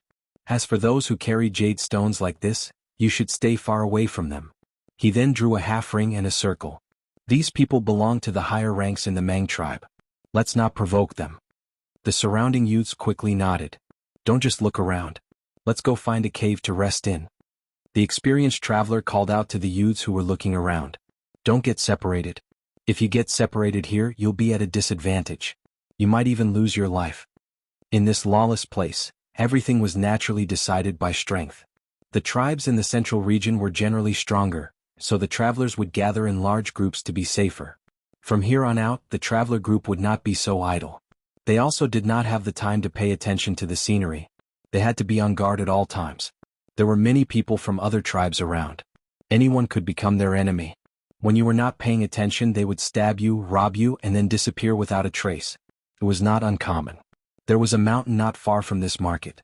The mountain was not very high, but there were many caves. Some were naturally formed, and some were dug out by travelers or other people. Some were big, some were small. The Mang tribe and the Eight Limbs tribe would not care about the caves here. Whether the people who came to the market could live in the caves depended on their own strength. If they walked a little further, they would enter the territory of the Mang tribe or the Eight Limbs tribe. There were also built houses, which were safer. But if they wanted to live there, they would have to exchange more things. The travelers were not willing to go there. Xiao Xian followed the group to the front of the mountain. Bang! A man who was beaten until his bones were twisted and covered in blood was thrown down from a high place. He died after 2 strokes. But the others around seemed not to have seen it. They were busy with their own things, talking about their own things. The travelers were not surprised. This kind of thing happened every day. Robbing caves, fighting over things, quarreling because they were not pleasing to the eye. They could see it all the time. But sometimes it was just a small fight and sometimes it was a life loss. As they approached the mountain, changes gradually took place in the traveling team. The experienced and strong soldiers surrounded the injured or too young and inexperienced people in the middle. At this time there was no division of tribes. Since they came together, they naturally had a cooperative relationship. Here they had to be united or they would be at a disadvantage. There were big and small caves. There were hundreds of people in this group, so they naturally needed a big cave to live in. And the competition for a big cave was also very fierce. The few leaders at the front of the group looked up the mountain. Experienced travelers could guess the general distribution of power at a glance from the people walking around outside the cave. They couldn't afford to offend those who were too strong, and those who were too weak definitely didn't live in a big place. Therefore, they targeted those groups that were not too strong but still had some ability to make a move. Over there. Fan Ning pointed in a direction. The other leaders also nodded in agreement, indicating their own people to follow. A large group of hundreds of people coming over would inevitably attract some attention. Some people had some impression of this group and were more familiar with them. They could guess their style of doing things. And some of the newcomers were asking around. To stand firm in this chaotic place, it was necessary to know yourself and know your enemy. Some of the young people who came here for the first time, the novelty and excitement at the beginning had already been affected by the oppressive gazes and the strange atmosphere around them. They did not even dare to look at those people. Raise your head, don't look like a coward. You're throwing the face of the tribe. Someone in the group said in a low voice. Xiao Xian looked at the other people on the mountain. They all looked like humans. No one had an extra pair of hands or a missing pair of legs. But there were still obvious differences in their facial features and figures. Some people had makeup on their faces, some did not. Their clothing also had different tendencies.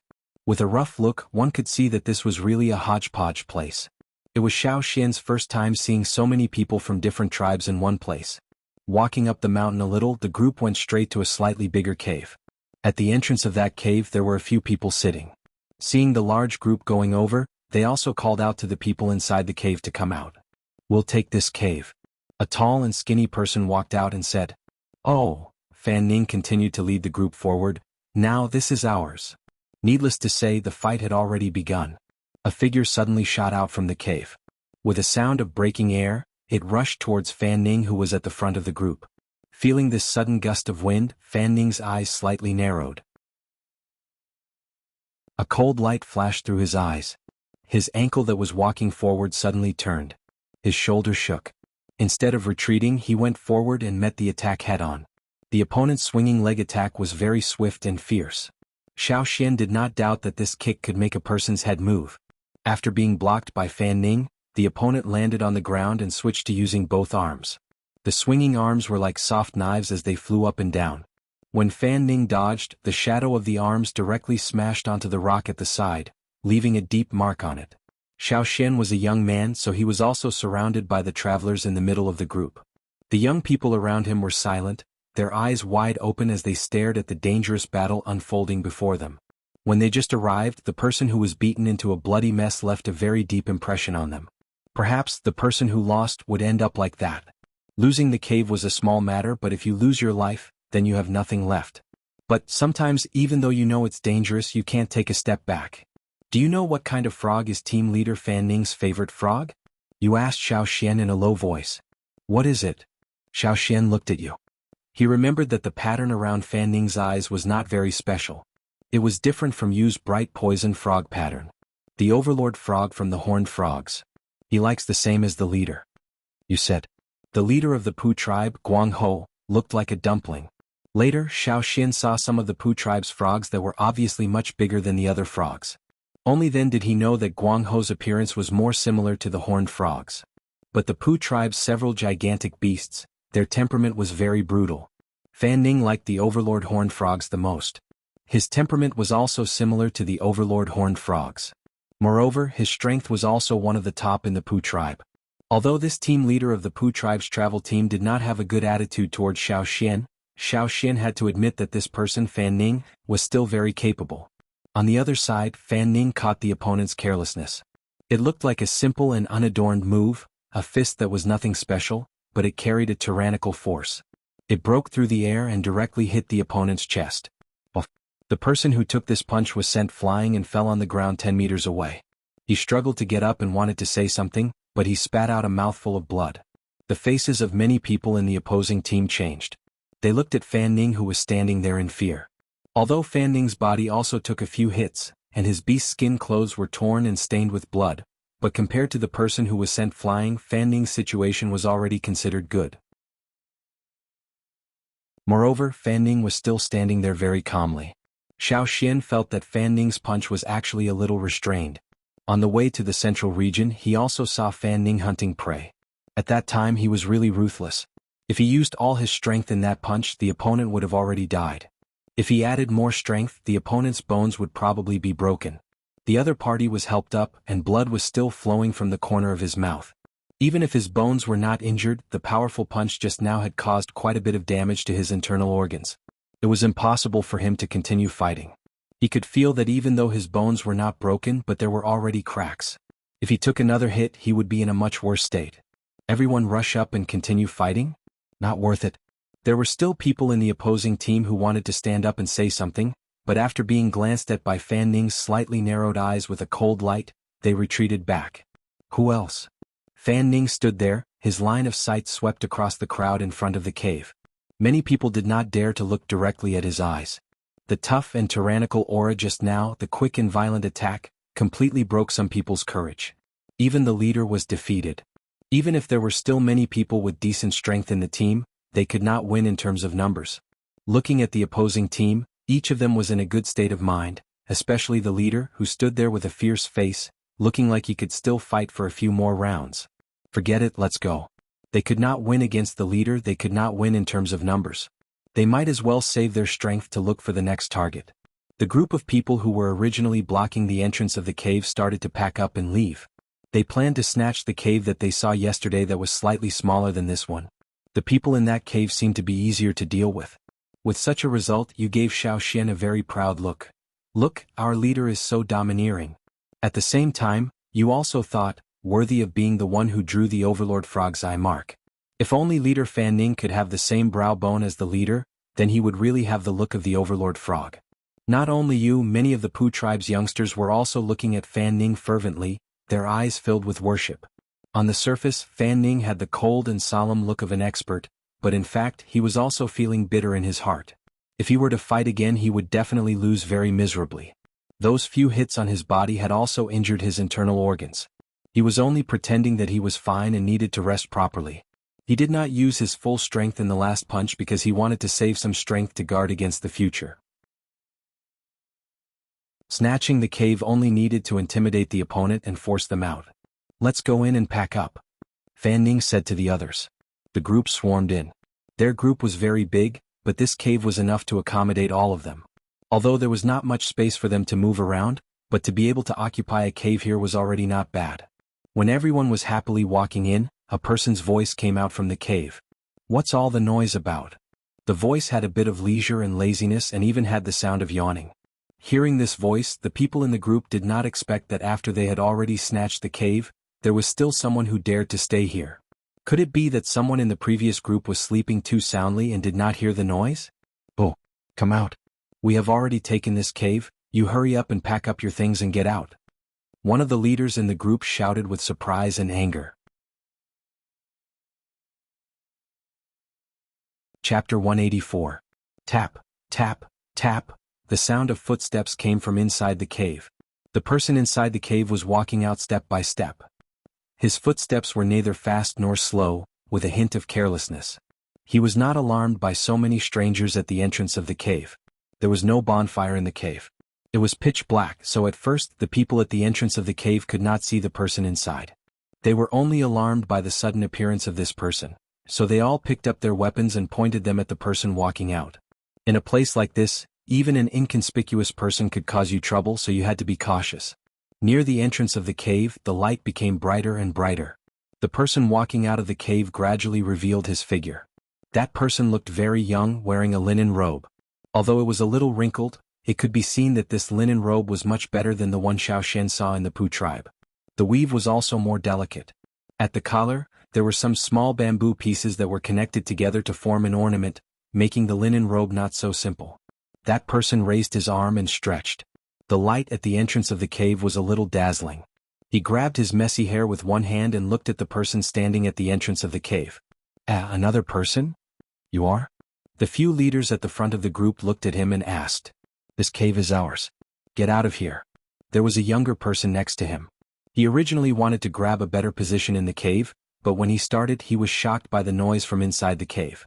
As a result, his position was taken by the person behind him. Now he was not in a good mood, so his tone was naturally a little harsh. But he did not notice that the arrogant tone of the leader of his group had become much gentler. He also did not notice that some of the more experienced travelers in the group suddenly changed their expressions. Seeing that the other party did not answer, he was about to say something, but his mouth was covered by a few older people next to him and he was dragged into the group. Xiao Xian looked at the person who walked out. He knew that although linen had become popular in the central region, there were many people wearing linen in the bazaar. However, the linen on the person who walked out was much better. He even wore well-polished bamboo ornaments. Most importantly, there was a piece of jade hanging from his waist. The experienced people in the team had said that in the Mang tribe, almost everyone had a piece of jade. However, some of them had a very small arc while others had a half circle or even a circle. It could be said that in the Mang tribe, status was related to jade. However, the young man in front of him had a piece of jade that had a 240-degree arc on his waist. Although there were no engravings on the jade, there were some clear green lines like bamboo. It could be imagined that this person was not a nobody. Although they did not know why this person was sleeping in the cave, they could not afford to offend him.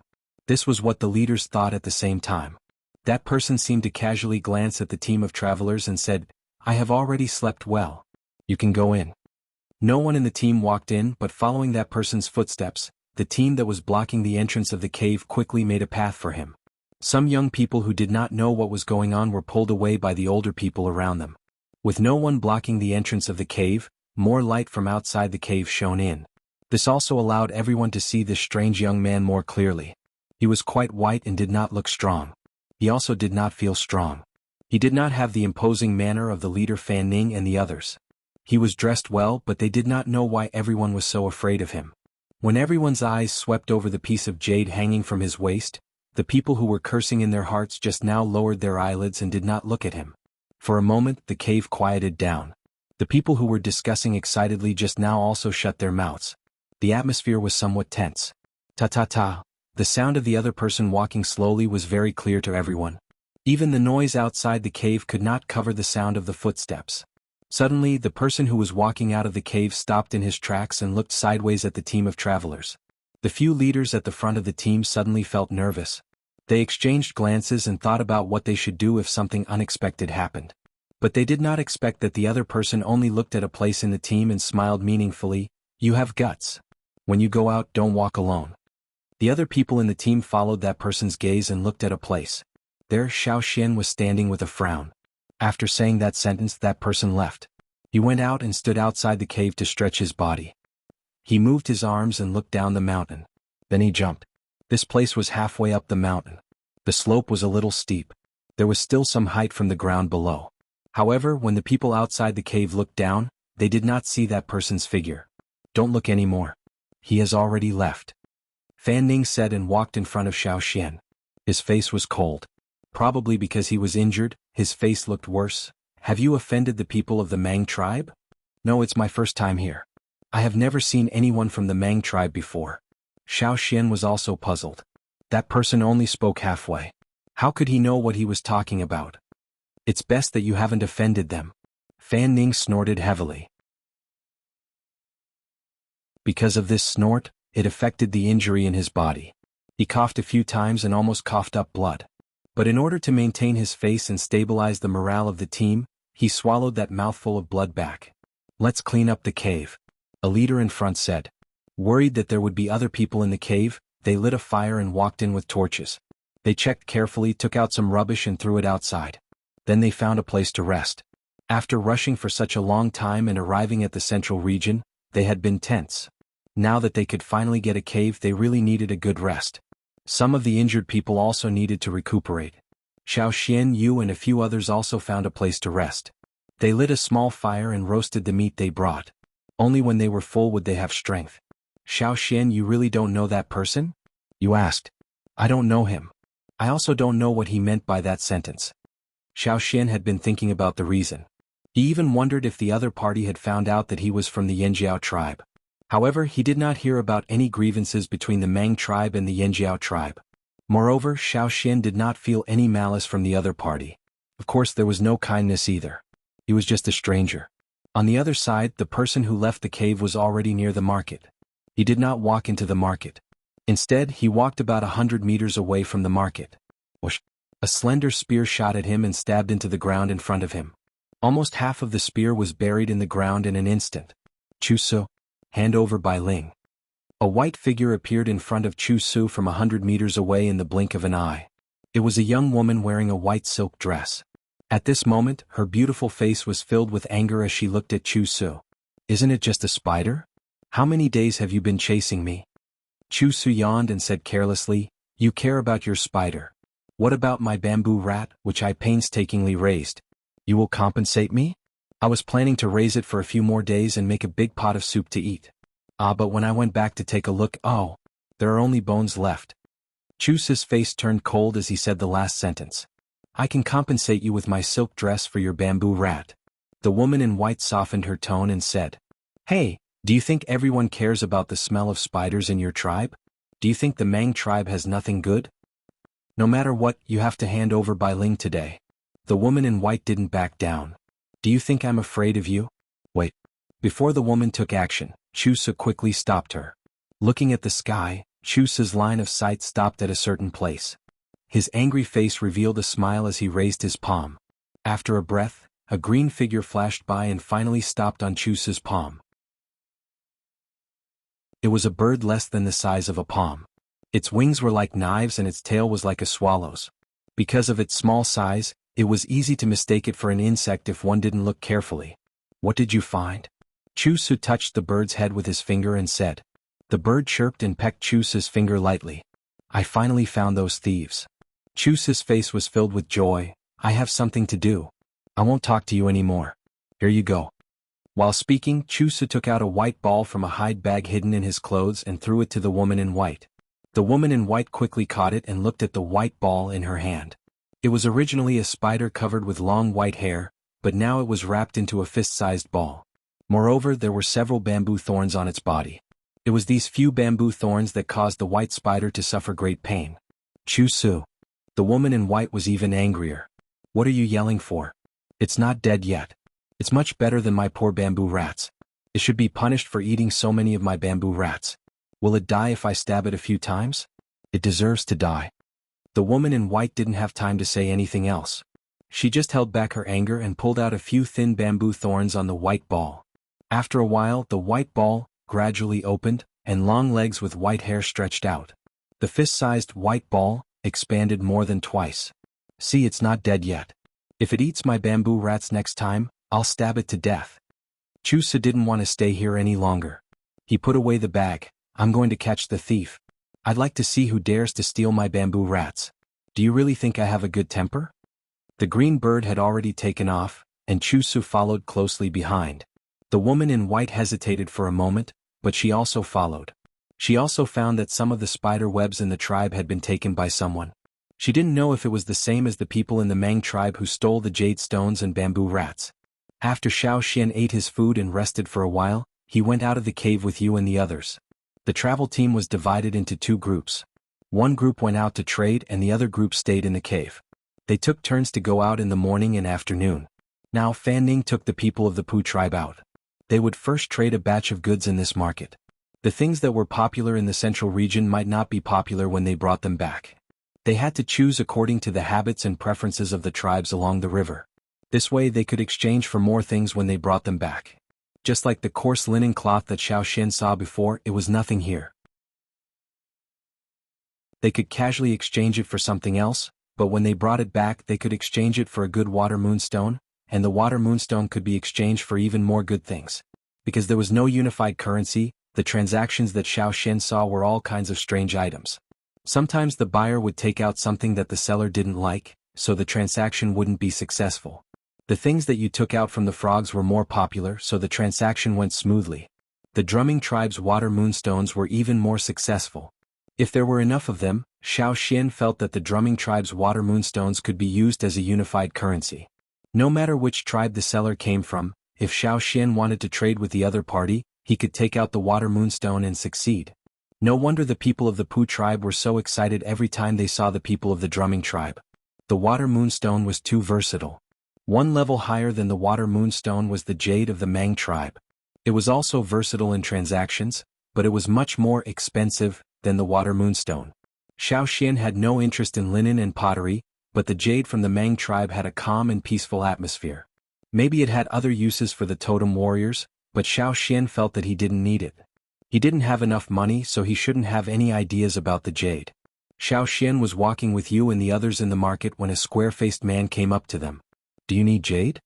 The man quickly glanced around as if he was on guard against something. Then he pulled the loose sleeve of his animal skin clothes. Xiao Xian saw a few pieces of jade in the other's sleeve. Jade? He was a little confused. He was actually very curious about jade, but the others in the tribe said that jade was not cost-effective, so the people of the Pu tribe basically didn't trade jade. Forget it, I don't have anything to trade for jade.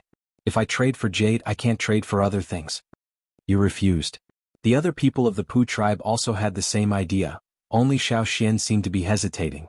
This jade, how to trade? Xiao Xian asked. I saw that the white stone you took out just now is not bad, let's use that. But, it's too eye-catching here, let's go over there. The man pointed to a place. Xiao Xian will go with you. You said. He heard that this kind of transaction in the market was very dangerous, and many times they moved in groups. After thinking about it, Xiao Xian said to you and the others, no, you guys go ahead first, I'll catch up after the transaction. I'm very interested in jade, I want to look at it for a while. Yes, we have a lot of different types of jade, some of them are carefully carved. The man quickly said. You really don't need us to go with you? An older man next to you asked Xiao Xian. I really don't need it, thank you. Okay. Some transactions in the market may involve some personal secrets. The elder of the Pu tribe did not say anything more, and continued to walk forward with you and the others. When you and the others walked away, Xiao Xian said to the jade trader, let's go, but I think that place is good. Xiao Xian pointed to another place, there are less people there. That place is also good.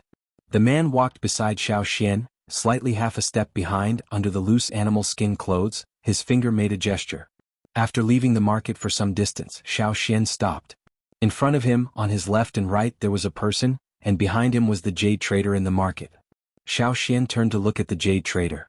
The trader was smiling at first, but now he was smiling too. However, there was less friendliness in his smile and more ruthlessness. There were no more jade stones in his loose animal skin coat. 4 people encircled Xiao Xian in the middle, and the encirclement gradually narrowed. "Kid, hand over the things," the man in front said. Xiao Xian did not say anything, nor did he show any panic. "Don't hide it, we know exactly what you have on you. But you have guts, with such precious things, you dare to come with me alone." The jade trader's eyes flashed with a greedy light. Precious things? Xiao Xian thought for a moment. He had many precious things on him, such as the insect skin clothes, those special silk threads, the drumming tribe's water moonstones, and the fire crystals. Xiao Xian's eyes flashed. He remembered what the man in the cave said, "You have guts. When you go out, don't go alone."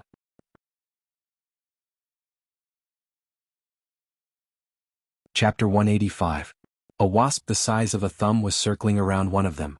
Xiao Xian had heard from some people in the team that there were some people who specialized in finding treasures. They would raise some animals that could find treasures. Those animals were very sensitive to objects with special energy, such as the fire crystal. With the help of these animals, the success rate of the treasure hunters would be greatly increased.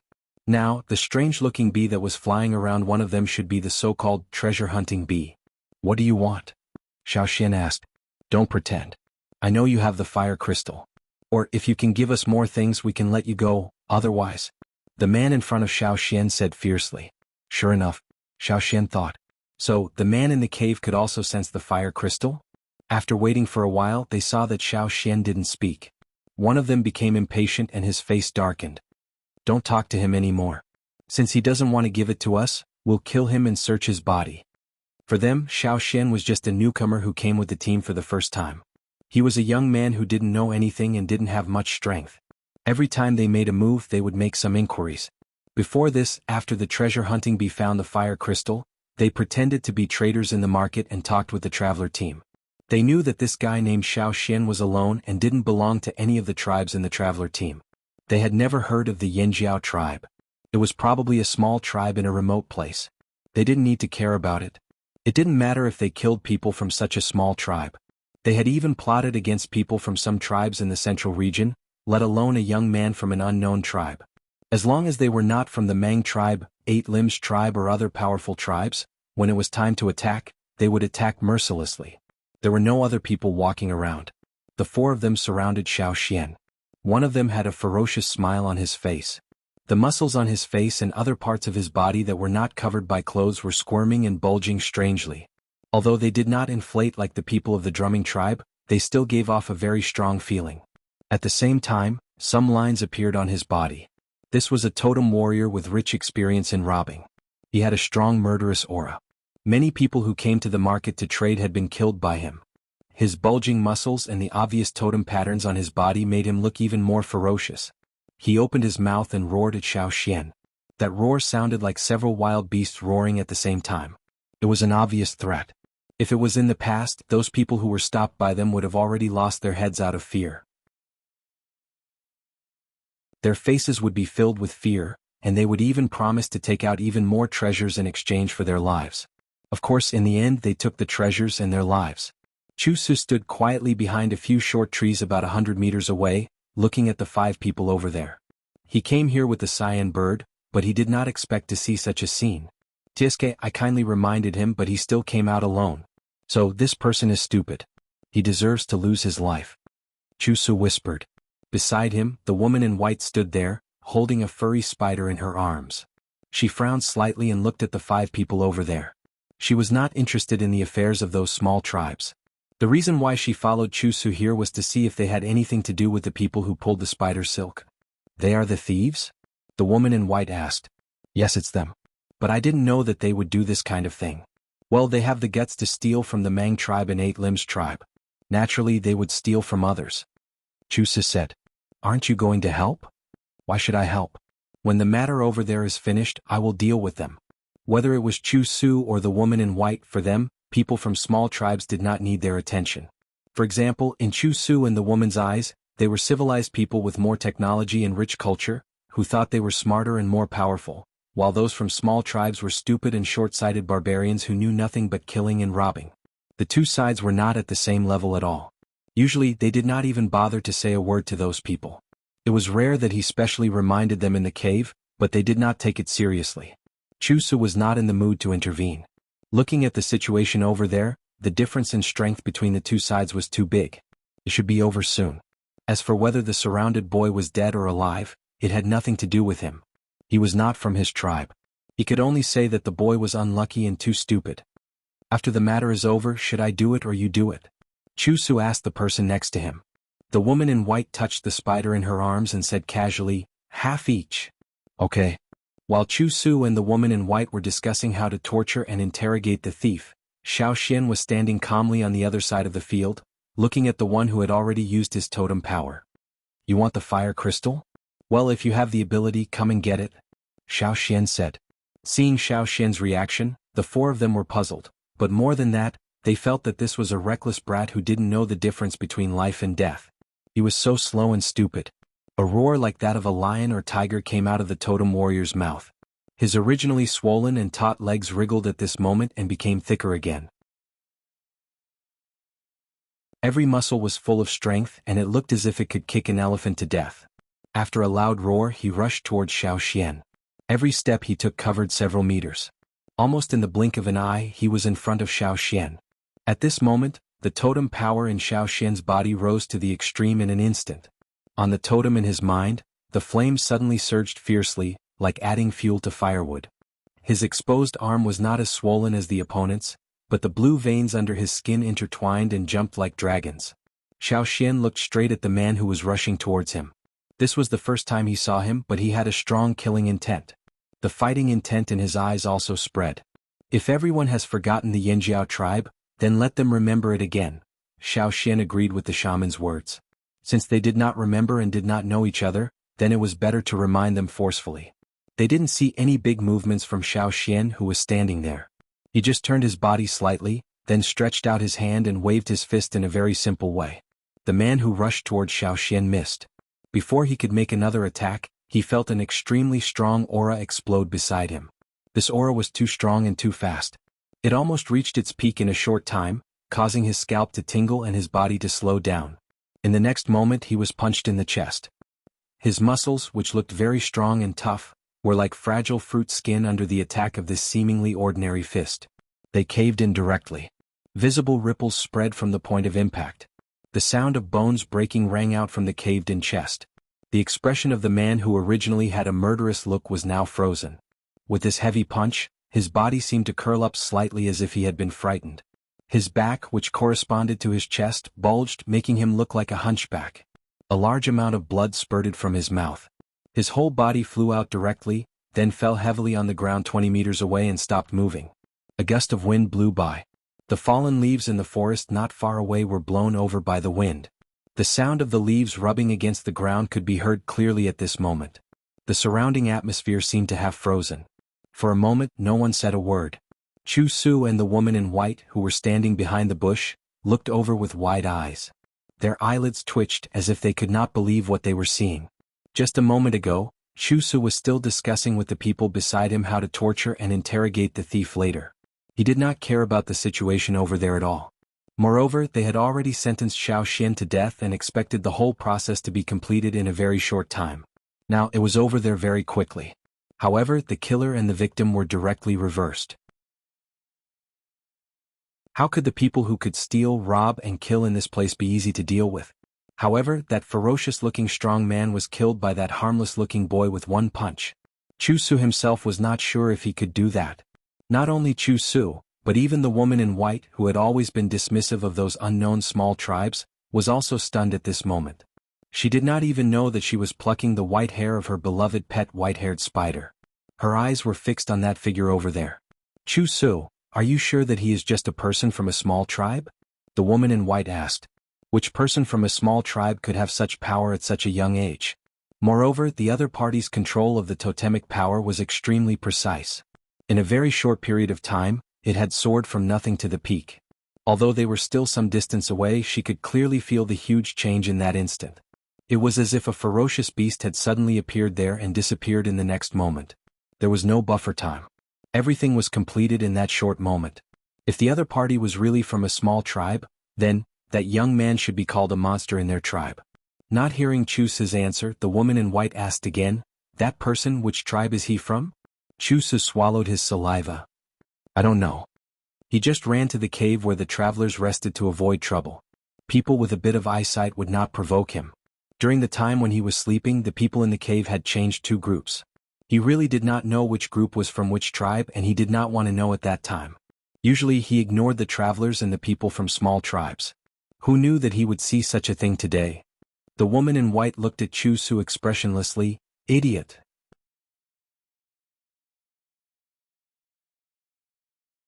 Chapter 186.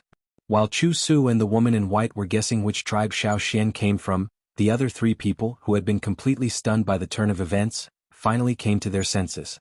They had just witnessed with their own eyes how their companion had been killed by this seemingly harmless kid in front of them with one punch. One punch. Without using a knife, without using any other tools or tricks, it was just a simple punch. This kid, who they had regarded as prey, had used only one punch to kill the person who had always been at the front of their group. Their plan had gone awry. They had completely misjudged this person who looked too young. None of them had expected that this kid, who was too young, would be so violent, straightforward and terrifying. It was as if he was demonstrating his strength to someone. At this moment, in the eyes of these three people, Xiao Xian was no longer a naive young man who had just joined the team for the first time, but a predator who was like a ferocious beast. They were bold but not fearless of death. The three people who had finally reacted roared like monsters, and the totem patterns on their bodies were also revealed. Almost at the same time, the three figures were like high-speed beasts, running in three different directions at the same time, intending to leave this place as quickly as possible. It's too late to run now. The totem power in Xiao Xian's body rose to the peak again, and the fighting spirit in his eyes rose again, even stronger than before. He fixed his gaze on one of them and chased after him, not looking at the other two. The slightly loose animal skin coat produced a rustling sound as Xiao Xian's body moved quickly with the speed of his body. The explosive power from the instant increase also increased his speed to a level faster than the other three. Like a strong gust of wind, he caught up with the person he had targeted. Without waiting for the other person to react, Xiao Xian stretched out his hands, and his arm, which was not as thick as the other person's, was already in front of the other person. The fist that he had just used to hit the other person was swung out again. The other person wanted to block with his arm, but found that the moment his arm came into contact with the other person's fist, it bent and slammed into his chest. Bang! The second person, like the previous one, was almost killed with one blow. It was the same kind of violent method. After killing two enemies in a row, Xiao Xian did not stop. When he chased after the third person, he kicked a small stone out of the ground. The stone that was kicked away shot towards the third person like a bullet. Puchi. His thigh was hit by the stone, but it didn't penetrate, which showed how strong his body was. That person only paused for a moment, ignoring the pain in his leg, and continued to flee. He regretted choosing such a prey. In the end, the prey became the hunter, and the four of them stepped into the hunter's trap. He now understood that the other party had seen through his intentions from the start. Perhaps the other party had already sensed their presence before he had pretended to be a traitor with the jade stones. He was just pretending not to know. Otherwise, why would he let the other members of the traveling party leave first instead of waiting nearby? That's right, because he was confident that he could take care of the four of them. That kid chose such a secluded place. The four of them pitifully thought that the other party was an idiot. He knew that Xiao Xian was fast, but he still underestimated Xiao Xian. Just as that person was about to run out of the forest, a leg that was not as thick as his swept towards him, bringing with it a whooshing sound, like those ferocious beasts pouncing on their prey in the forest. Bang! The person who was swept by that leg flew back over 10 meters and fell to the ground. Don't kill me. I have a lot of treasures, jade stones from the Mang tribe and silk clothes from the Eight Limbs tribe. I just hope that you can spare my life. I can take you to find hidden jade stones. There are a lot, really, a lot. The person who brought Xiao Xian here was now lying on the ground. Because of the blood he spat out, his mouth was still red, and it was difficult for him to speak. He struggled for a while, but as if he had lost all his strength, he fell back again. He looked in the direction that his last companion had fled. That person seemed to have escaped successfully. Xiao Xian glanced at him, then turned and walked in the direction that the fourth person had fled. Just as Xiao Xian turned around, the person who was lying on the ground quietly got up, took out a slender bone knife from his waist, and stabbed towards Xiao Xian. However, Xiao Xian dodged it as if he had eyes on the back of his head. That person only felt his arms go numb, and the bone knife in his hand fell away. Puff! The slender bone knife pierced through his body. Ah! That person made a meaningless sound from his throat, looked at Xiao Xian in disbelief and then knelt on the ground. Xiao Xian looked at the person in front of him, lifted his foot and stomped down. Bang! The ground under Xiao Xian's feet, with his feet as the center, suddenly caved in, forming a circle with a diameter of nearly 2 meters and a depth of a palm. Chu Su and the woman in white, who were standing behind the bushes, felt as if their hearts had been violently shaken, just like the ground. The white-haired spider nestled in the woman in white's arms had all its hair standing on end, and it was trembling. The little green bird that had brought Chu Su here also stood on the leaf closest to Chu Su, nervously looking in a direction in the air. On the other side, after Xiao Xian stomped his foot, he no longer paid attention to the person kneeling on the ground. He turned and walked in the direction of the fourth person. His footsteps were slow, as if he was not in a hurry to catch up. Behind Xiao Xian, the person kneeling on the ground had bloody lines spreading, and it looked as if his body had been split open. Such a violent and forceful method made Chu Su feel that he had been blind before. How could he have thought that this young man was an idiot who did not know anything? In fact, he was the idiot, right? He did not even recognize such a powerful person. However, there were 4 people who had surrounded him before. Now that the boy had killed 3 of them, it was obvious that he could not catch up with the 4th one, so he was walking so slowly. Just as he thought about it, Chu Su saw the little green bird hiding in his arms. What's wrong? Chu Su was puzzled. The little green bird hiding in his arms looked up at a certain place in the sky, as if it was very afraid. The sky. Chu Su raised his head and looked over. Then he saw a huge eagle carrying a person and flying towards the young man. Bang! The man held by the eagle was thrown to the ground. It was unknown whether he was dead or alive, but his bones seemed to be a little twisted. He should be dead, right? The 4 people were all killed in such a short time. In this place, strength spoke louder than words. However, not everyone would reveal their strength to the outside world. Who on earth was that boy? Which tribe did he come from? Chu Su and the woman in white both thought that they should go back and ask people to investigate carefully.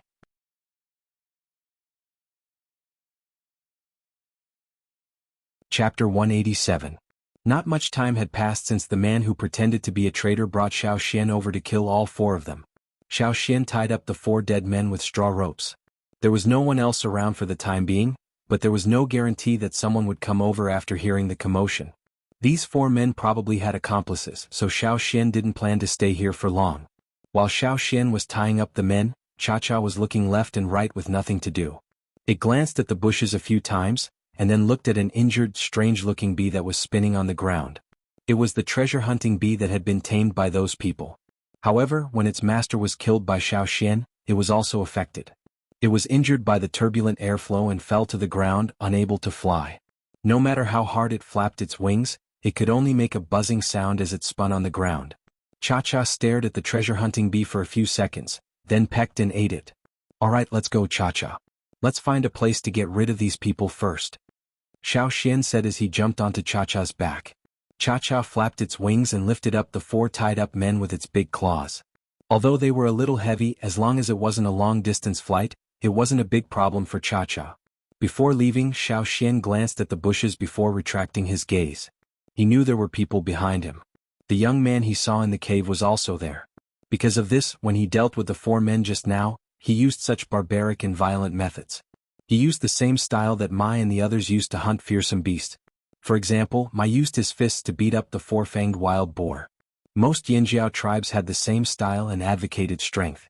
Since it was to intimidate, Xiao Xian naturally used the most Yanjiao style. In order to achieve the best effect, he didn't even use a stone knife, only his fists. This should be able to leave an impression on the people there, right? After Xiao Xian and Cha-Cha left, Chu Su and the other 2 came out from behind the bush and walked to the place where the battle had taken place to take a closer look. Very strong power. It could even be considered barbaric and overbearing, but this was not the style of the few tribes that Chu Su knew. There were also some who were used to using absolute power to attack their opponents, but they might not be able to do so. Moreover, the opponent was so young. On the other side, Xiao Xian and Cha Cha brought the corpses of the 4 robbers to a forest that did not belong to the Mang tribe or the 8 Limbs tribe. They threw the 4 people there. There were many traces of wild beasts around. They believed that these 4 people would disappear soon. Xiao Xian found all of their belongings. Among them there were some jade stones and a few good animal skins. After cleaning up the bloodstains on his body and putting the jade stones and animal skins into the animal skin bag, Xiao Xian adjusted himself, dispelling the murderous aura and calming down his negative emotions. It was like every time he returned to the tribe after a hunt to wash his sword. After a short while, when Xiao Xian opened his eyes again, he was no different from his usual self. He still looked like a young and inexperienced boy, and no one could tell that he had killed 4 people not long ago. Patting Cha Cha's head, Xiao Xian said, "Let's go back." The people of the Pu and Pu tribe walked around the market. The things they wanted to trade were also exchanged. When they were almost done, they saw Xiao Xian running towards them. They looked at Xiao Xian from head to toe and didn't see any injuries on him. Only then did they feel relieved. "How is it?" Xiao Xian took out a jade stone the size of an egg and tossed it up and down. "Done." "Hey, let me see. How much better is the jade stone of the Mang forest compared to the water moonstone of the drumming tribe?" "You asked." Xiao Xian handed over the jade stone. This was only one of the jade stones he found from the 4 people. It contained less energy, but it was very peaceful. When the time came, Xiao Xian and the others returned to the cave, and another group of people went out. However, the people who went out were not familiar with Xiao Xian. Therefore, when Chu Su asked people to inquire about Xiao Xian, they did not get any useful information. 2 days later, the group of travelers began to prepare to leave. This was the last day that they could hang around the market. If they wanted to trade, they had to hurry up. After this market, they would probably have to wait until next year before they could come again. Xiao Xian came to an old wine cellar. He exchanged for a bamboo bottle of wine and tasted it. The alcohol content of the wine was not high. It was very light and had a refreshing taste with medicinal properties. Because it was stored in a bamboo bottle, it emitted a bamboo fragrance. However, it still couldn't compare to the juice of the plants on the other side of the river. When Xiao Xian drank, he also talked with the old man. In his previous life, he used the grapes in his yard to make wine. The old man was from the Mang tribe. He also had a piece of jade on him, but the texture and pattern of the jade was not as exquisite as Chu Su's. It was also not as big as Chu Su's jade. He didn't have a high status in the Mang tribe, but in the market, some people who liked to blackmail and rob didn't dare to have any ideas about him. The old man was a little arrogant, but when he talked with Xiao Xian about making wine, he became very enthusiastic. This was a person who was very enthusiastic about making wine. When talking about his favorite things, he didn't have the same attitude as before. He asked Xiao Xian to sit there and took out several kinds of grain wine for Xiao Xian to drink.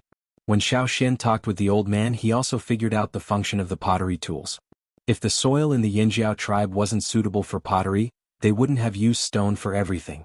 While they were talking, a person came to the old man's booth. "Hey you." The old man was annoyed when he was interrupted while talking with Xiao Xian. He was about to scold the person, but when he looked up, he saw a piece of jade hanging on the person in front of the booth. He swallowed his scolding and put on a smile. However, the person in front of the booth didn't pay attention to the old man. He said to Xiao Xian, "Hey, come here. I have something to tell you." Xiao Xian ignored him and continued to drink the wine in the bamboo tube.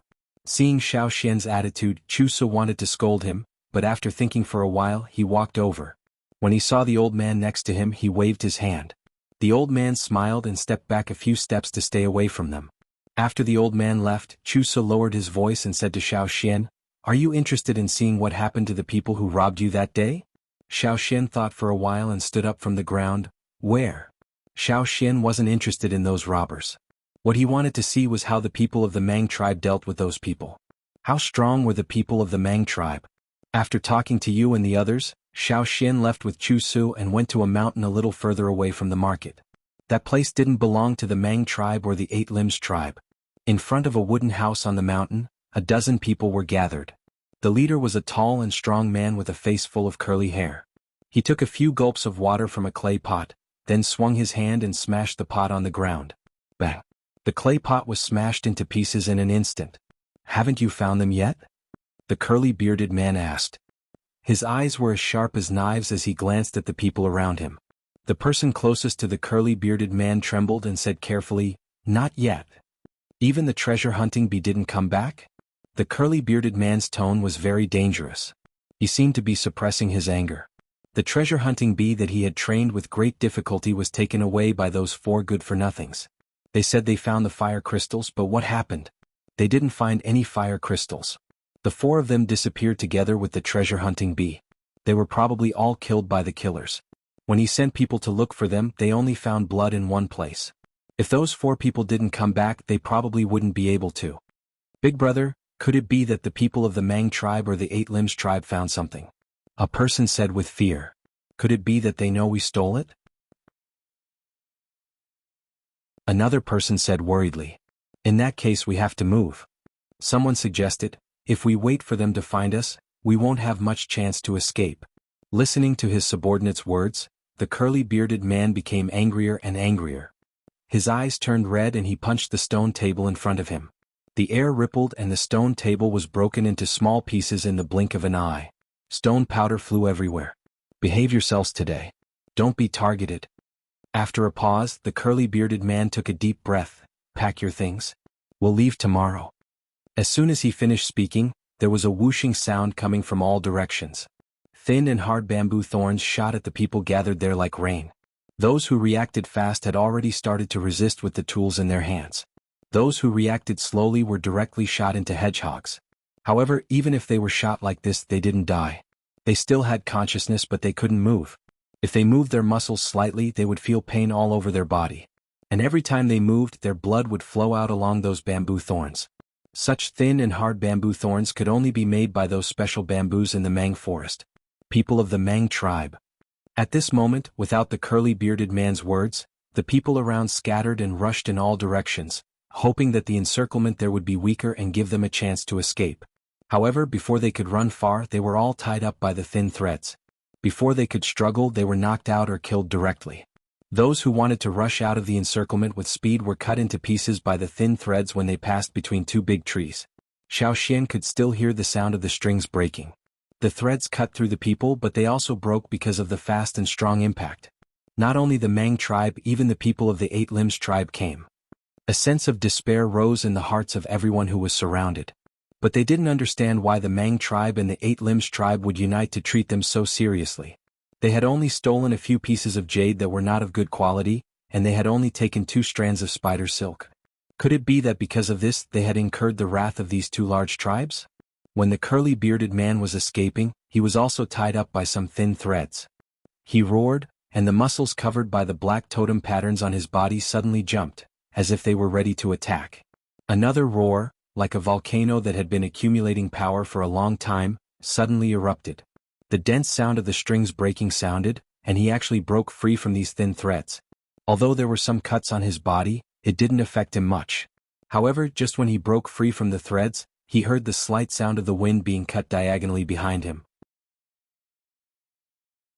The curly-bearded man instinctively felt the danger, especially at his neck. He suddenly felt a chill. This sudden change shocked him. Obviously, the people who found them this time were not simple people from the Mang tribe. They wanted to completely encircle and annihilate them and even kill them. They didn't mean to show mercy at all. A sharp bamboo knife that was 2 fingers wide and half an arm long appeared at the side of the curly-bearded man's neck. The bamboo knife appeared very fast, and the distance between the knife and the neck was also very short, as if it could cut this person's neck in the next moment, but it also gave people an illusion that there was plenty of time to escape. However, an illusion was an illusion after all. Puff, blood splashed out. The curly-bearded man still maintained the expression of disbelief, like a rusty machine, and looked to the side sluggishly. There stood a person. The curly-bearded man opened his eyes wide, and carefully looked at the piece of jade hanging from the person's waist. That was a piece of jade with a slight green color. Why would such a person deal with his own group in person? Although this group of people had killed many people and cheated a few people from the Mang tribe and the 8 Limbs tribe for the sake of caution after coming here, they absolutely didn't kill the people from these 2 tribes. However, today the Mang tribe sent such a person to encircle and annihilate them in person. Generally speaking, such people shouldn't have put them in their eyes. With their arrogance, why would they need to do this? Until death, the curly-bearded man still couldn't figure out why he provoked the person wearing the jade. Bang! The curly-bearded man fell to the ground. The person wearing the jade shook off the few bloodstains on the bamboo knife, and didn't care about the remaining bloodstains on the bamboo knife, and looked around. Those who were encircled were either dead or dizzy. Not only the dead curly-bearded man, but also Xiao Xian, who stood not far away and looked over there, didn't understand. The strength gap was too big. If they were in the Yinjiao tribe, only people like Tuo and Kiki could solve it. Uncle Huang Yi, how is it? Chusu asked. The person holding the bamboo knife and wearing the jade shook his head. It's not them. It's not them? Chusu was confused. If it's not them, who else can it be? They are the only ones who have entered the forest. Several of my bamboo rats have been eaten by them. They don't have that ability yet, Huang Yi said. Because he was sure that it wasn't them, he didn't show any mercy and directly killed the people here instead of taking them back for interrogation. Then who else could it be? Chu Su thought, glancing at Xiao Xian next to him, and denied it in his heart. No, it's not this guy. Although this guy is strong, he can't sneak into the depths of the forest quietly to steal a few good pieces of jade. This matter had infuriated the leader so much that he had flipped out. Could it be? Chu Su suddenly thought of a name. Huang Yi sighed in a low voice. It may be a thief. Chu Su was a little frustrated. If it was a thief, it would not be so easy to catch him. Pack up and go back. Huang Yi called the others.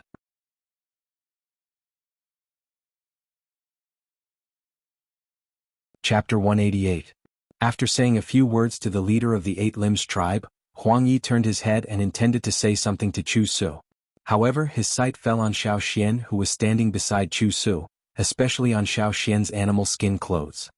His sight stayed on Xiao Xian for 2 more seconds, and he frowned discontentedly, thinking, how could Chu Su know people from such a small tribe? Thinking of this, Huang Yi glanced at Xiao Xian again. Except for his clothes, which were very small tribe style, he didn't see anything special about Xiao Xian. Seeing that Xiao Xian was still staring at the clothes of the totem warriors of the Mang tribe and the Eight Limbs tribe, Huang Yi was more sure that this was an ignorant person. Without giving Xiao Xian more sight, Huang Yi looked around and found nothing useful, so he left with his people. And the people of the Eight Limbs tribe didn't give Xiao Xian more than a glance, and they packed up and planned to leave. Little Su, let's go. The people of the Eight Limbs tribe said to the woman in white who was holding the white-haired spider. You go first, I have something else to do. Okay, then we'll go back first. After the people of the Mang tribe and the Eight Limbs tribe left, there were only 3 people left, Xiao Xian, Chu Su and Su of the Eight Limbs tribe. Chu Su winked at Su, asking her to test Xiao Xian. Unfortunately, Su didn't move. She just stood there holding the spider with long white hair, quietly observing Xiao Xian's behavior. Seeing that Su didn't cooperate, Chu Su glared at her. Today he took Xiao Xian here to let Xiao Xian see the powerful strength of the Mang tribe, especially today the leader of the Mang tribe was a senior totem warrior. It was rare for a senior totem warrior of the Mang tribe to lead a team to encircle and suppress. For people of small tribes, they would be shocked once they saw it. But obviously this guy didn't seem to have much reaction. Except for glancing at the clothes of the warriors of the 2 tribes, he didn't show any other expression. Was he shocked or not? Chu Su was not sure. Just as Chu Su was about to find a topic to test Xiao Xian, he saw Xiao Xian walk away. Sai, we can't go there. There's a trap set by 8 of Limbs. Before Chu Su could finish his words, he saw that Xiao Xian had already walked into the area. He thought to himself, you won't listen to my advice again. You'll suffer later. However, after waiting for a while, there was still no movement from the other side. Chu Su was confused. He looked at Su, who was standing next to him, and nodded in the direction of Xiao Xian with his chin. He asked, didn't you set any traps over there? Su was also puzzled. She remembered that some of the traps set by the people of the tribe were activated when they encircled and annihilated those people, but there were still some that were not removed. They were all traps that were not lethal but could trap people. This was the style of the Eight Limbs tribe. The purpose was to warn some people who came here and let them remember the Eight Limbs tribe deeply and be deeply afraid of them. However, that guy had walked so far but not a single trap was activated. Su, who was getting more and more confused, didn't notice that she had already plucked a handful of hair from the spider in her arms. Seeing Su like that, Chu Su didn't expect her to give a proper answer. He saw Xiao Xian strolling in the woods, and guessed that when the people of the Eight Limbs tribe evacuated just now, they probably removed all the traps. Seeing Chu Su walk over there, Su opened her mouth but said nothing in the end. Sai, you're Xian, right? Which tribe are you from? Chu Su walked over. Before he took 2 steps into the woods, one of his feet was tied and hung upside down on a tree, swaying. Chu Su took out his knife and cut off the thin wire that tied his feet. He landed on the ground, shook off the leaves on his body, and turned back to glare at Su, who was standing there silently. After a while he looked at Xian, who was standing in the woods. The traps were not removed. How could that guy be safe and sound? What? No, he couldn't be so lucky. According to the style of the 8 Limbs tribe, since they didn't remove all the traps, there must be a lot of hidden wires and snares waiting for the prey to come to their door. Even if there were only some small things left for the people of the 8 Limbs tribe, many people would still be trapped by those traps, just like Chu Su's own carelessness and got one of his feet tied just now. Chu Su didn't look down on Xian now. Who on earth was this guy who could kill 4 totem warriors so quickly and stroll in the traps of the 8 Limbs tribe? He had never seen the totem patterns on Xian's body when he was fighting. This time, Chu Su didn't continue to walk inside. He just waited at the edge of the woods watching Xian stroll in there. Xian was very interested in the traps of the 8 Limbs tribe. Although there were only some ordinary traps left, and the more technical ones were removed, Xian could still see some of the key points and preferences of the people of the 8 Limbs tribe from those simple traps. Moreover, the wires used by the people of the 8 Limbs tribe should be spider silk, right? There were many kinds of spider silk. Although many of the traps had been removed, there were still many subtle traces left on the branches and leaves, which could be seen from those traces. When Xian walked out of the woods again, Chu Su showed a smile that he thought was friendly. He pointed at himself and said to Xian, "Mang Forest Chu Su." The people of the Mang tribe like to call themselves Mang Forest XX. The Mang Forest referred to the wide woods of the Mang tribe. It was said that there were countless treasures in the Mang Forest, and the people who were born in the Mang Forest were also gifted. Their totem warriors of the same level were much stronger than those of other tribes. Of course, this was just what Xian heard from the travelers of the Pu tribe. These rumors might have embellished the facts, so it shouldn't be so exaggerated. The warriors of the Yinjiao tribe were also stronger than some of the people of the Pu tribe and the Drumming tribe. This was what Xian personally experienced. Anyway, since the people of the Mang tribe introduced him so formally, Xian naturally replied formally. Putting several leaves picked from the woods into the animal skin bag, Xian looked at Chu Su and answered, "Yinjiao Xian." "Yinjiao? Why does it sound so familiar?" Chu Su recalled. Not only Chu Su, but Su, who was standing next to him with the white spider in her arms, also felt familiar. Xian looked up at the sky and said, "It's getting dark. I'll go back first." "Okay." Chu Su, who was wondering why the word Yinjiao sounded so familiar, didn't say much. After Xian left, he still stood there thinking. "Hey Su, have you heard of the Yinjiao tribe before?" Chu Su asked. "I think I have, but it's been too long. I can't remember." Su touched the spider in her hand, thinking about when she had heard of this tribe. The two were silent, trying hard to recall when they had heard of this tribe. "I remember." Chu Su jumped up in surprise and then said to himself, "How could it be? How could it be? What do you remember?" Su asked. That. Which? That tribe with strong limbs but no intelligence, violent, barbaric and unreasonable. Didn't you hear the story of Yinjiao when you were a child? Hearing Chu Su's words, Su was shocked. Didn't they say that the Yinjiao tribe was destroyed? Whether it was the Mang tribe or the 8 Limbs tribe, many children in the tribes were taught when they were very young. Those teachers would tell them some stories, some of which were true, some of which were embellished and blurred, and the story of the Yinjiao tribe was one of them.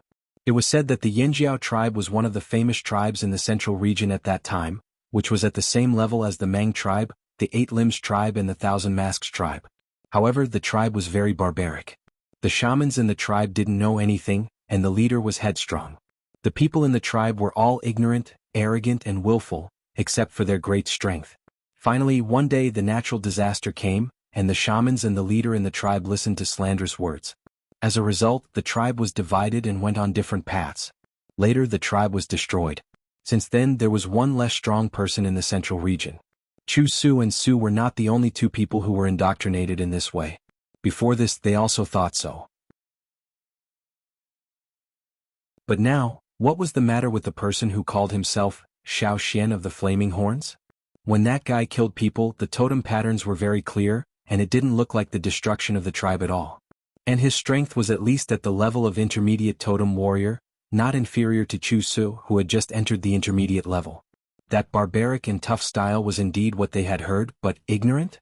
Not necessarily. That brat had tricked all 4 of his robbers. The story, which was used as a negative example by the 2 tribes, seemed to be not what they thought. However, when they were young, when the teachers told the story of Yanjiao, they also sighed with emotion that if the Yanjiao tribe was still there, the situation in the central region would not be like it was now. Thinking of this, Chu Su didn't say more to Su. He had to go back quickly and tell everyone about it. By the way, he asked what the real Yanjiao tribe was like. Not to mention how smart they were, their strength was there, which could not be ignored. If Yanjiao was really still there, if Yanjiao came back, what should they do? After Chu Su left in a hurry, Su also hurried back to the tribe to tell others. Several senior leaders of the Mang tribe were still worried about whether there were robbers in the forest. When they were discussing, Chu Su ran over and told them about Xiao Xian. Just now, they were dissatisfied with Chu Su's recklessness and wanted to scold him, but now their attention was diverted. Xiao Xian of Yanjiao? Is it really that tribe? It's impossible. Didn't they say that the Yanjiao tribe was extinct? People suddenly started to talk about it. Although they were talking about it, they didn't have a definite impression and position. They didn't know what kind of tribe the Yanjiao tribe was, so they were just surprised. The chief on the seat called Chu Su over and asked him in detail. Then he asked everyone to leave first. He and the shaman went to a solemn stone house, where some things left behind by the ancestors of the Mang tribe were stored. When they came to the place where the scrolls were stored, they opened the lid of a big bamboo box. Inside there were some scrolls made of special bamboo. At the bottom of the bamboo box, there were scrolls that had not been opened for hundreds of years. The shaman of the Mang tribe took out one of the scrolls in the corner of the bottom floor. Because it had been there for a long time, even the special bamboo and animal skin would inevitably change color, showing a sense of age. When he opened the scroll, what came into view was a picture of 2 horns wrapped in flames. The Yanjiao tribe. The next day, when the Mang tribe sent people to the cave to look for them, they found that the traveling team had left early in the morning.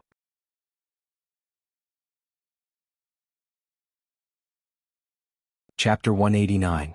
The traveling team continued on their planned route. After leaving the area of the Mang tribe and the 8 Limbs tribe, the traveling tribe traveled for another 6 days. They passed through some small markets or some medium-sized tribes in the central region and exchanged some things. Xiao Xian marked all the places they passed through on the map he drew, and even marked the characteristics of each tribe. Because they were in a hurry, they didn't exchange too many things. Xiao Xian only exchanged for some tribal symbols or small souvenirs, and hurried on with their journey. Of course, the traveling team also encountered some wild beasts and even ferocious beasts when they passed through some wild mountains and ridges. However, there were relatively fewer ferocious beasts and most of them were wild beasts. The traveling team pointed to the map and told Xiao Xian that most of the ferocious beasts were in this direction on the map, and that direction was exactly where Xiao Xian planned to go to the old haunt of the Yanjiao tribe. It was said that there were very few human tribes living there. It was also a vast mountainous area where ferocious beasts often appeared, and there were all kinds of unimaginable dangers. It was a place that no traveling team was willing to go to. Xiao Xian wanted to go there and have a look. Since they were on a trip, they naturally had to go to the old haunt of the Yanjiao tribe to see what secrets were hidden in the old haunt of the Yanjiao ancestors, and what the root old he talked about was. Since they were not going the same way, Xiao Xian naturally had to separate from the traveling tribe. Are you really going to leave the team? It's very dangerous to be alone. You persuaded Xiao Xian after hearing that he was going to leave. It's rare for me to go out of the tribe, so I want to look around. When I'm done, I'll follow the route to find you, Xiao Xian said. Along the way, Xiao Xian had drawn part of the map of the central region according to what he knew. Although there were still many places that the traveling team hadn't been to, and the animal skin roll was still empty, Xiao Xian was not in a hurry and could finish it slowly. After bidding farewell to the traveling team, Xiao Xian headed in the direction of the old Yanjiao tribe that old he had mentioned. This time he was alone. Sometimes he would ask Cha-Cha to bring him along when they encountered places with complicated terrain. One day later, Xiao Xian looked at the map in his hand. According to the map, this area was the territory of the Lu tribe. Usually when approaching the territory of a tribe, Xiao Xian would ask the Cha-Cha to be more careful. These tribes were very guarded. To get to the old haunt, they had to go around the Lu tribe. Cha-Cha, who was still in the air, let out a cry that indicated that there were people nearby. Xiao Xian also heard the commotion. Those people seemed to be deliberately restraining their auras and did not speak loudly. They were all silent. They should be from the Lu tribe, but Xiao Xian didn't know why they were so careful. No matter what, Xiao Xian had to be more vigilant. Rustle. Some sounds of branches and leaves rubbing against each other rang out. There were also the sounds of rapid approaching footsteps. It didn't seem to be made by humans. Xiao Xian jumped onto a tree intending to take a look from above. Although the traveling team had told Xiao Xian that the Lu tribe was not a big threat, Xiao Xian still had to be cautious. If the other party's attitude was not good, he would directly ask the Cha-Cha in the air to come to his aid. Ta-ta-ta-ta-ta. The footsteps got closer and faster. Xiao Xian couldn't see the other party's face clearly, but from the movements of the branches, he could tell that it was a tall guy. As the footsteps got closer, Xiao Xian hid behind the dense branches and looked out through the gaps between the leaves. Ta-ta-ta-ta-ta, ta-ta-ta. When the other party passed by the tree Xiao Xian was hiding in like the wind, he paused and then turned back. Xiao Xian held the hilt of his knife, wondering if the other party had discovered him. The surrounding trees were not tall, and the one Xiao Xian chose was more suitable for hiding. As he was thinking, Xiao Xian saw the branches below being pulled apart. He lowered his head and saw a big bird's head. The bird was holding a fruit in its beak. The fruit was from this tree. Obviously, this bird only found the fruit, not Xiao Xian. But it didn't expect that when it pulled the branch, it would see the person hiding inside. Just like that, a man and a bird met. Xiao Xian was hiding at least 5 meters above the ground, but this bird's head was less than a meter away from Xiao Xian. This showed how tall this bird was. With Guang's forest raccoons in front of him, Xiao Xian was wary of such a big bird. After the branches below were pulled apart, Xiao Xian held the stone knife and was about to slash at it. However, before Xiao Xian could do anything, the bird let out a shrill squawk. Ignoring the fruit crumbs in its mouth, it turned around and ran away with its big feet. Xiao Xian. What a waste of such a big bird. If it was Guang's forest raccoons that used its head like a hoe, it would probably peck at Xiao Xian, right? However, this bird was even more surprised than Xiao Xian. It was like a little white rabbit meeting a big bad wolf, running away in panic and fear. Xiao Xian pushed aside the branches and looked at the bird that ran away like the wind. It was the same as Guang's forest raccoons. Its upper limbs had degenerated and it could not fly. Moreover, its body looked fatter than Guang's forest raccoons. Its lower limbs were slightly thicker, and very fleshy. Whoosh! The shadow in the sky swept down, caught the big bird that had not run far, and then flew up again. After Cha-Cha caught the big bird, a team of 7 people rushed out of the woods. They did not notice Xiao Xian at first. They just stared at the sky and shouted. One of them even threw the spear in his hand, but Cha-Cha flew too fast and curved, so the spear missed a lot. It's caught. Where did this eagle come from? I've never seen this eagle before. Several people shouted over there. Then they noticed Xiao Xian standing next to them. Who are you? One of them asked suspiciously. I'm just passing by. Well, that's my eagle up there. Xiao Xian saw that although the other party looked unhappy, they did not intend to continue throwing spears. He whistled and made a gesture towards the sky. The travelers had said that the Lu tribe had a special status in the central region, and the people of the Lu tribe should be friendly with each other. Cha-Cha caught the struggling bird and circled in the sky before landing. The other party was worried that Cha-Cha would directly throw the big bird down from the sky. However, Cha-Cha only threw the big bird in front of Xiao Xian when it was close to the ground. Then it quickly flew up. It did not like the people who threw spears at it.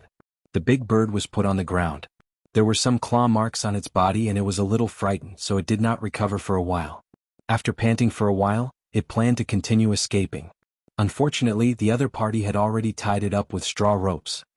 Are you really just passing by? The leader asked. This time his attitude was a little better. Yes. I was just resting here when that big bird ran over, Xiao Xian said. I'm sorry. I thought that eagle was going to take away our bird. The leader laughed. He had an impression of every eagle that came to their tribe to steal food, but the one he saw just now was indeed very unfamiliar. Moreover, domesticated eagles were different from wild eagles. Just now, he saw that eagle had drawings on its claws. He did not see clearly, but he guessed that they were totem patterns. The Lu tribe generally did not want to make enemies with others. Therefore, even if they were not close to many tribes, they would not offend them either. This young man in front of him could raise such a big eagle, so his tribe should be relatively large. Lu tribe Yanjiao. The man introduced himself. Yanjiao tribe Xiao Xian. Yanjiao tribe? They looked at each other. It seemed that this was the first time they had heard of it. Was it very far from here? Did you come here with the traveling team? One of them asked. Yes, I just parted with them. Sure enough, he came from a far place, they thought. Looking at the eagle in the sky, Yanjiu said to Xiao Xian, can you do us a favor? Yes, please. Yanjiu explained briefly. It turned out that every once in a while, the Lu tribe would transport some of their animals out to trade with people from other tribes. Then they would come back. However, there was an accident early in the morning. The fence was damaged, but it was not repaired in time. A big bird rushed out and then many more birds ran away. The patrolmen intercepted some, but missed many. They sent out 5 teams to search in 5 directions. Until now they had not found all the animals.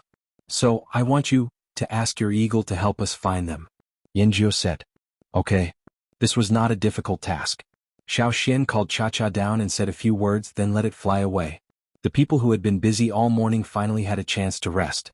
3 of them directly sat down on the ground, thinking that if the eagle could not find them later, they would have to continue.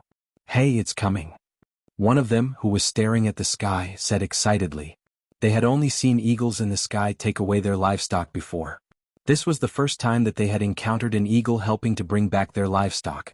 This was only the first one. After about 10 minutes, the second one was found.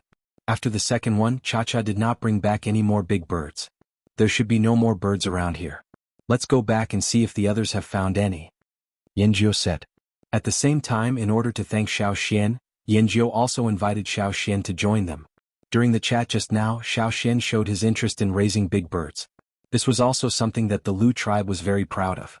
They liked to let people see the results of their breeding so that they could trade with more people in the future. Come with us. We have the largest breeding farm in the central region. Many tribes have traded with us. Yanjiu brought Xiao into the tribe. When he talked about breeding, his tone was full of pride. Xiao however, looked at the scene in front of him in surprise. They stood on the hill and looked at the lower ground. There were hundreds of birds as big as the previous one. Although they looked similar in size to the forest raccoons, they were more docile and only ate vegetables. In Xiao's eyes, they were simply lumps of meat.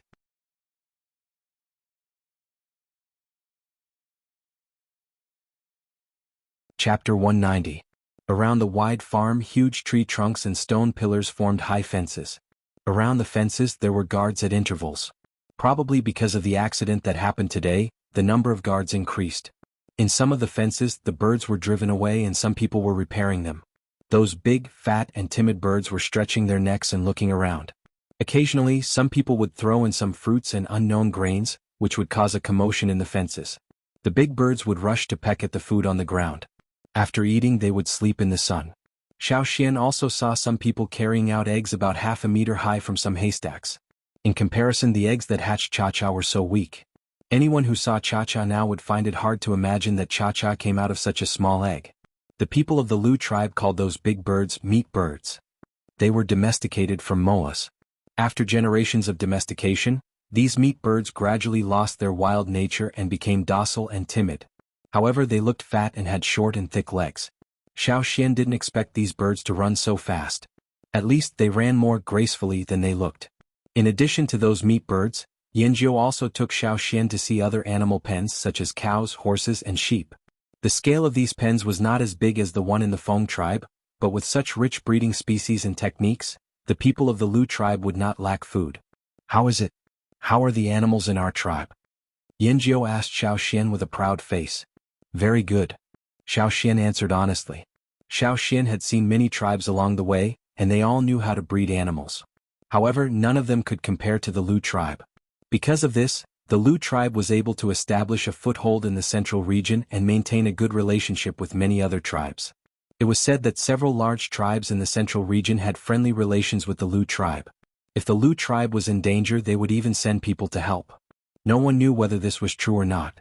Just like what Xiao knew, this was not an aggressive tribe. They could even be considered as the good guys in the central region. Of course, the good guys were not without temper.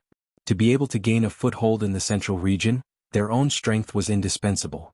Are those also raised by you for food? Xiao pointed to a breeding area where giant cows were grazing. There weren't many of them, but they were obviously much larger than the surrounding cows, sheep and horses. They were very conspicuous. No, those are not all for eating and trading. Most of the time we use them to pull carriages, Yanjiu said. Pull a cart? That's right. Look over there. We are preparing the meat bird this time. If it weren't for the unforeseen event, we would have already set off and be on our way. Speaking of this, Yanjio's smile faded a little. How could such a thing happen in the animal pen? Did no one discover the breach? Even the guards couldn't stop it? Yanjio didn't believe it. He felt that someone must have deliberately destroyed it. However, he wouldn't tell Xiaoxian about this. This was an internal matter that they were investigating. It wasn't something to be proud of.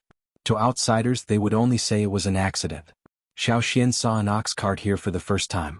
It was a very large ox cart.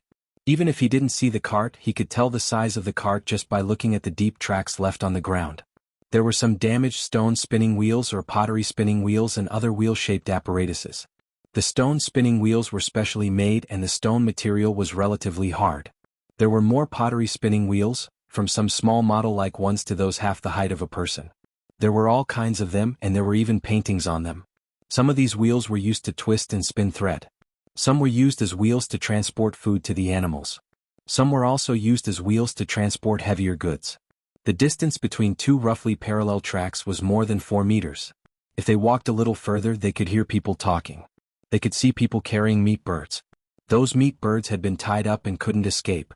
They were carried onto large wooden carts and piled up into a small hill. Yanjio caught a soldier who was carrying meat birds and asked, "Have you found all the escaped meat birds?" The soldier wiped the sweat on his forehead and sighed, "Those who went out to search have all come back. Up until now, almost all the ones that ran out have been found. Only one escaped." "Only one. That's good enough." Yanjio sighed. He looked around and asked again, "By the way, how's the cargo moving?" "It's almost done. We can leave in the afternoon." "Okay, you continue." Yanjio didn't say much to the others. In order to thank Xiaoxian for his help today, he treated Xiaoxian to a sumptuous lunch at noon. He also gave Xiaoxian a meat bird and a meat bird egg. The meat bird Xiaoxian gave Cha-Cha an extra meal. Giving Xiaoxian something was not just to thank him. Yanjiao also had his own thoughts. Although they had never heard of the Yanjiao tribe, this tribe was not necessarily weak. Maybe they would have contacts in the future, so it would be good to make friends with them. Knowing that Xiaoxian had left the tribe for a long journey, Yanjiao didn't ask for details. Many people from other tribes would travel around, especially those from other small tribes on the periphery. They would be brought to the central region by their elders to gain experience. However, few people like Xiaoxian would travel alone. Xiaoxian didn't say where he was going. He just pointed to some places near the old haunt of the Yanjiao tribe. "Our transport team will pass by there. You can go with us. It's safer that way. Besides, the Wanshi tribe is there. People in their tribe have bad tempers." Yanjiao said. People from the Lu tribe who could be called bad-tempered, naturally wouldn't have bad tempers. Inviting people to ride with them was one of the Lu tribe's ways to show their friendliness. Xiaoxian didn't refuse. After thanking them, he helped them carry the tied-up meat birds. Observing these meat birds from a close distance, Xiaoxian found that after they were tied up, they would only cry once or twice. Most of the time they were sleeping. There was no sense of danger at all. Most of the people of the Lu tribe carried one bird with 2 people, but Xiaoxian could carry 2 birds with no problem.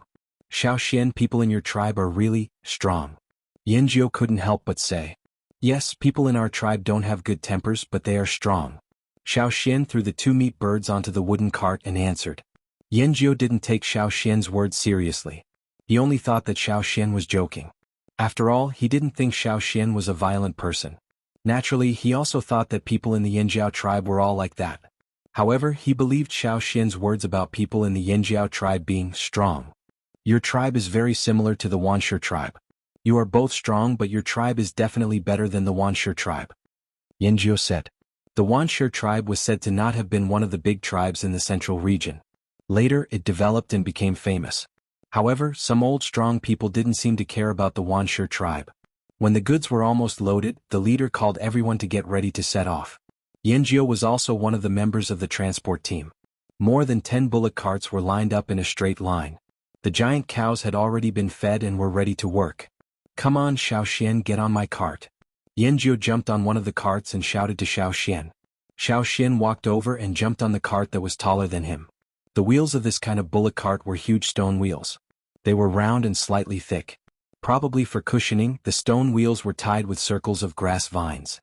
In order to pile more meat birds, there was no carriage or roof on the cart. It was just an open-air wooden cart. Fortunately, the thick planks were strong enough. Otherwise, they would collapse with a little pull. After the leader of the transport team finished cleaning up, he shouted, "Let's go!" The sound of the stone wheels rolling on the ground and the creaking of the planks, mixed with the cries of the meat birds, rang out as the cart set off. This was a very novel experience for Xiao Xian. Sitting on the wooden cart, with his knees hanging down, Xiao Xian listened to the gossip of some tribes in the central region. For example, which tribe had a war, which tribe's people were beaten up, which tribe found some treasures, which tribe's chief or shaman changed, and so on. In the afternoon, Yangguang was still very hot. Probably because it was the end of the year, the temperature was not very high. Xiao Xian listened to the people of the Lu tribe all the way. Occasionally, he asked a few questions to learn about the situation nearby and to perfect the map. As they got closer and closer to the old land, Xiao Xian didn't hear anything about the Yanjiao tribe. No one mentioned the Yanjiao tribe. Instead, they talked about the Wanshi tribe, which was said to be very strong and bad-tempered. Next to the old land of the Yanjiao tribe, a new strong tribe, the Wanshi tribe, rose up and occupied a new territory. According to the words of the people of the Lu tribe, in the eyes of the Mang tribe and the Eight Limbs tribe with a long history, the Wanshi tribe was the second Yanjiao tribe.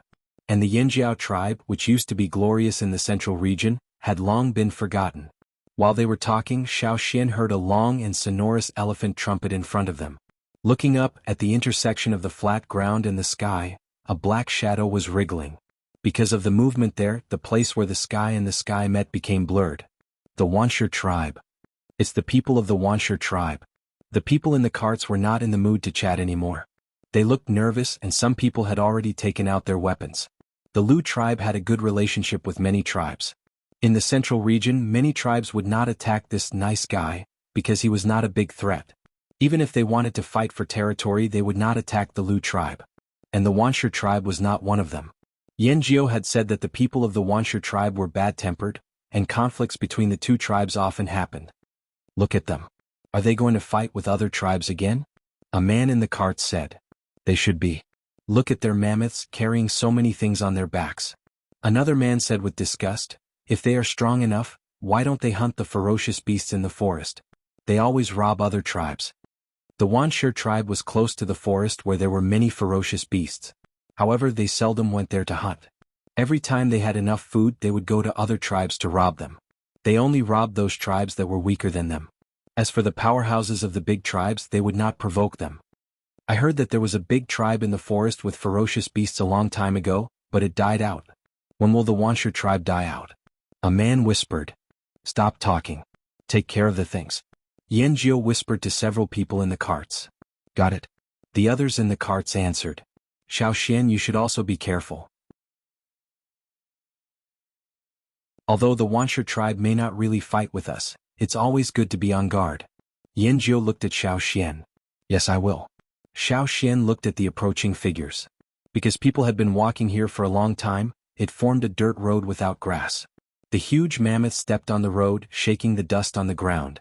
Hundreds of people, plus a dozen mammoths bigger than the giant oxen pulling the carts, together with the dust raised, looked a bit murderous. There were so many of them that in order to avoid conflict, the leader of the Lu tribe took the initiative to ask everyone to move aside and give way to the main road. The other side didn't mean to be modest. Compared with before, the mammoths sped up a lot. If the Lu tribe didn't move aside, they would probably hit them directly. There were several people sitting on each mammoth. In addition to some looted materials on the back of the mammoths, there were young women tied up. Looking at their embarrassed appearance and clothes, they were not people of the Wanshi tribe. They were robbed and were one of the trophies. In fact, not only the Wanshi tribe but also many wars between tribes were like this.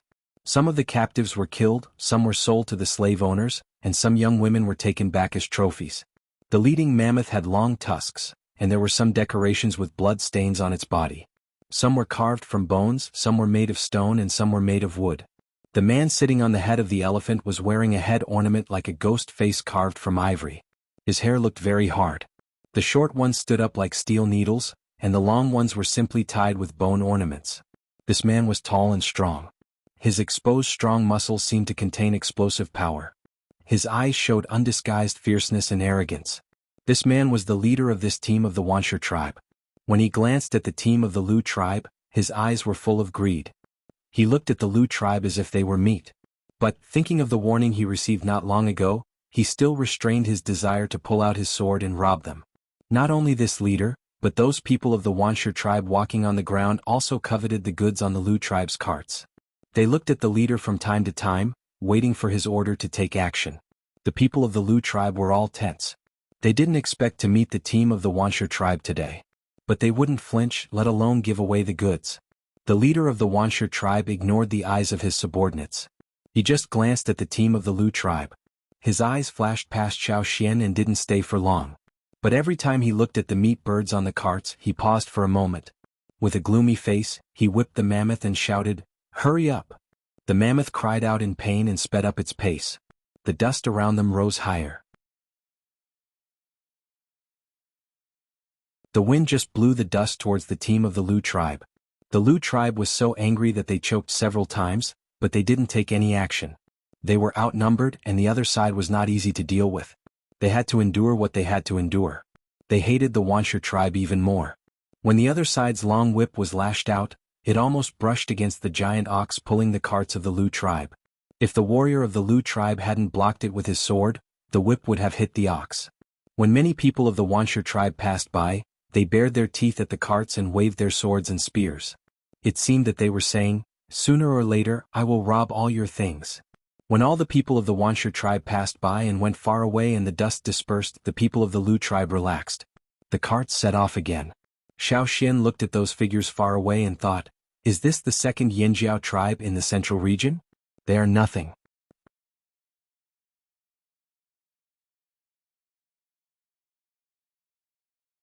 Chapter 191.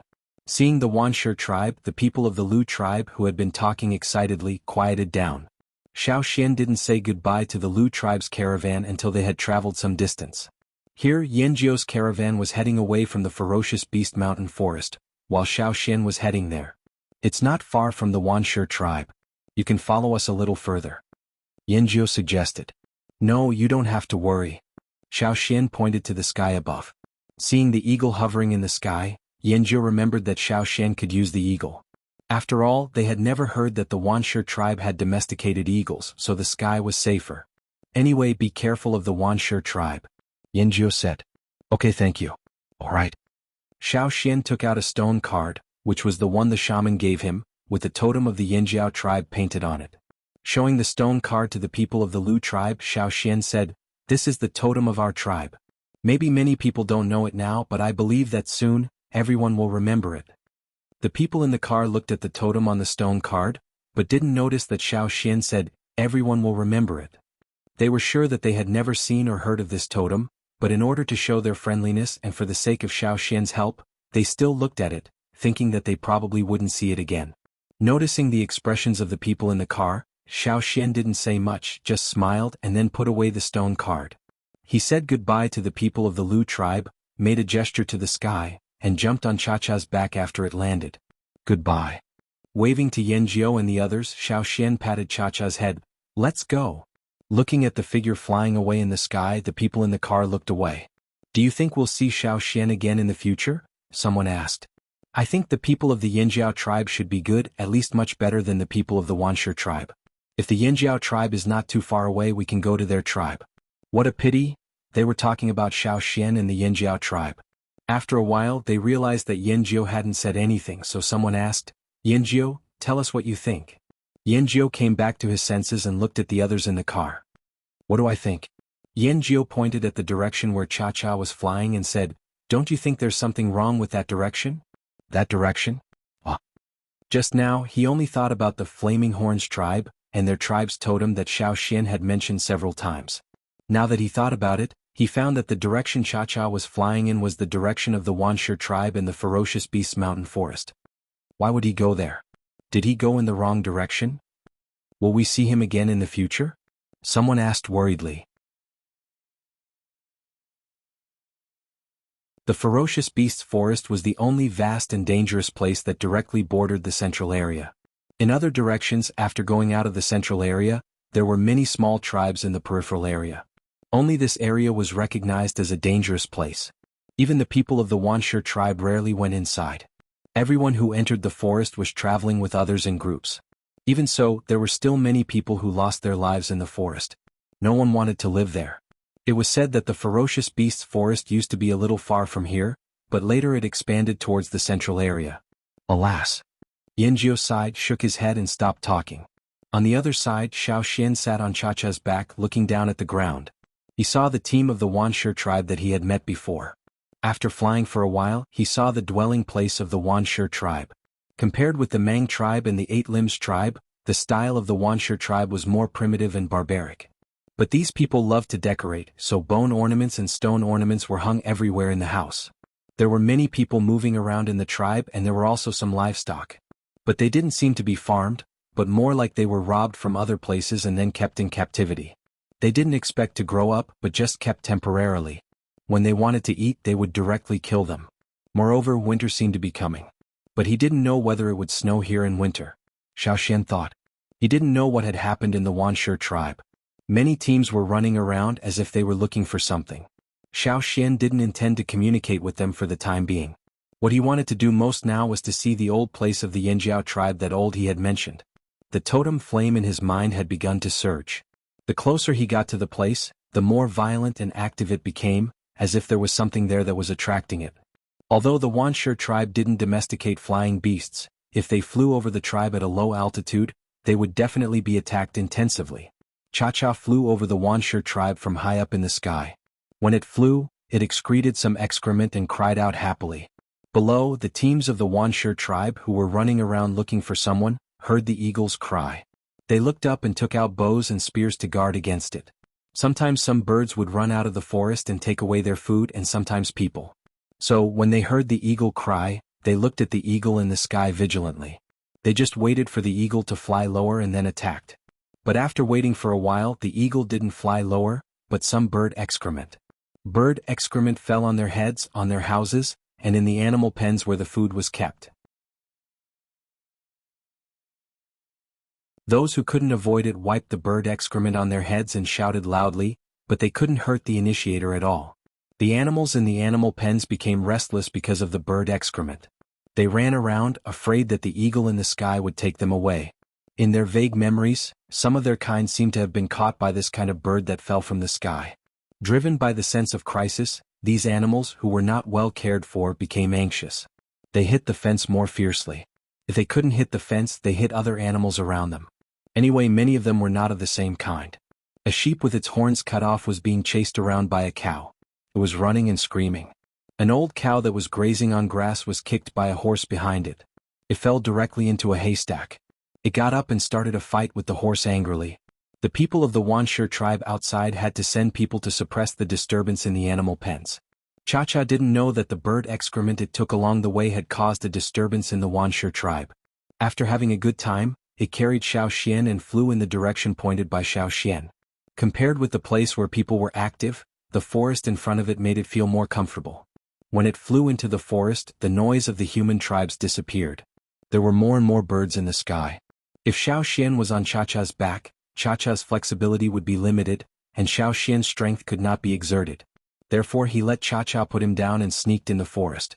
He took the opportunity to have a good look at this strange yet familiar place. The human civilization he had seen before was gradually fading away. Here, everything returned to the most primitive state. There were no houses, no caravans, no finely woven clothes. The cruel rules of nature played out again. Xiao Xian stood on a high tree, looking at the forest in front of him and took a deep breath. Just by taking a breath, he could smell the restlessness and danger in the air. However, he was not afraid at all. On the contrary, a long-lost excitement grew stronger.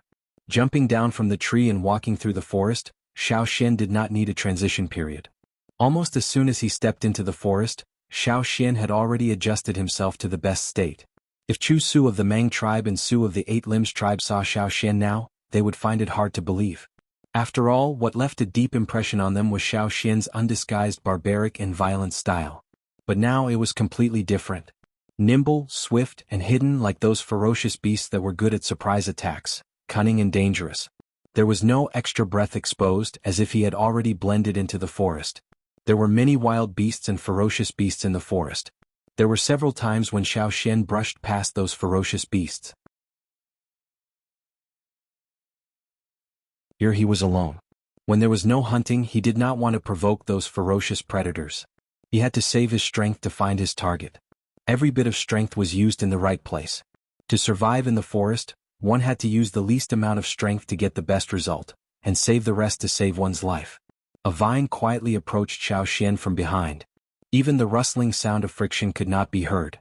When it approached Xiao Xian, a bud-like thing at the top of the vine suddenly opened, like a big mouth with sharp teeth, and bit at Xiao Xian's leg.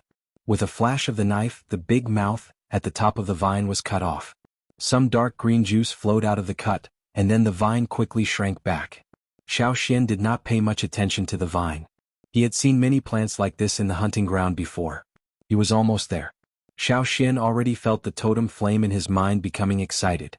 A huge rock attracted Xiao Xian's attention. The huge rock stood there, and it did not seem to fit in with the surrounding environment. The huge rock was covered with thick moss and all kinds of rotten leaves. If one did not look carefully, one would not be able to tell that it was a rock. After checking the surroundings and finding no dangerous objects, Xiao Xian approached it carefully, and scraped off the thick layer of moss with his stone knife. There were some deep dents on the surface of the rock. He scraped off a large piece of moss and did a simple cleaning so that the dents on the rock could be seen more clearly. On the surface of the huge rock, there were some paintings, a very Yinjiao-style flame double horns pattern, and some words. Probably for some reason, some parts of the rock were worn down, and many dents could not be connected. Only the two biggest words were Yinjiao, and the other smaller words were hard to recognize. Yinjiao, after removing the thick layer of moss and rotten materials, finally saw the light of day again. Just like the rock paintings of the Eight Limbs tribe, these huge rocks also served as boundary markers, telling everyone who came here that this was the territory of the Yinjiao tribe. Besides that huge rock, Xiao Xian found several other similar huge rocks, of different sizes, and with different degrees of wear. Some looked like they had been cut in half, while others were mostly buried in the ground. He said that the roots of the Yinjiao tribe were still here. Before coming here, Xiao Xian did not know, nor could he feel. But now, as soon as he stepped into this area, Xiao Xian felt that there was a kind of attraction there, attracting him.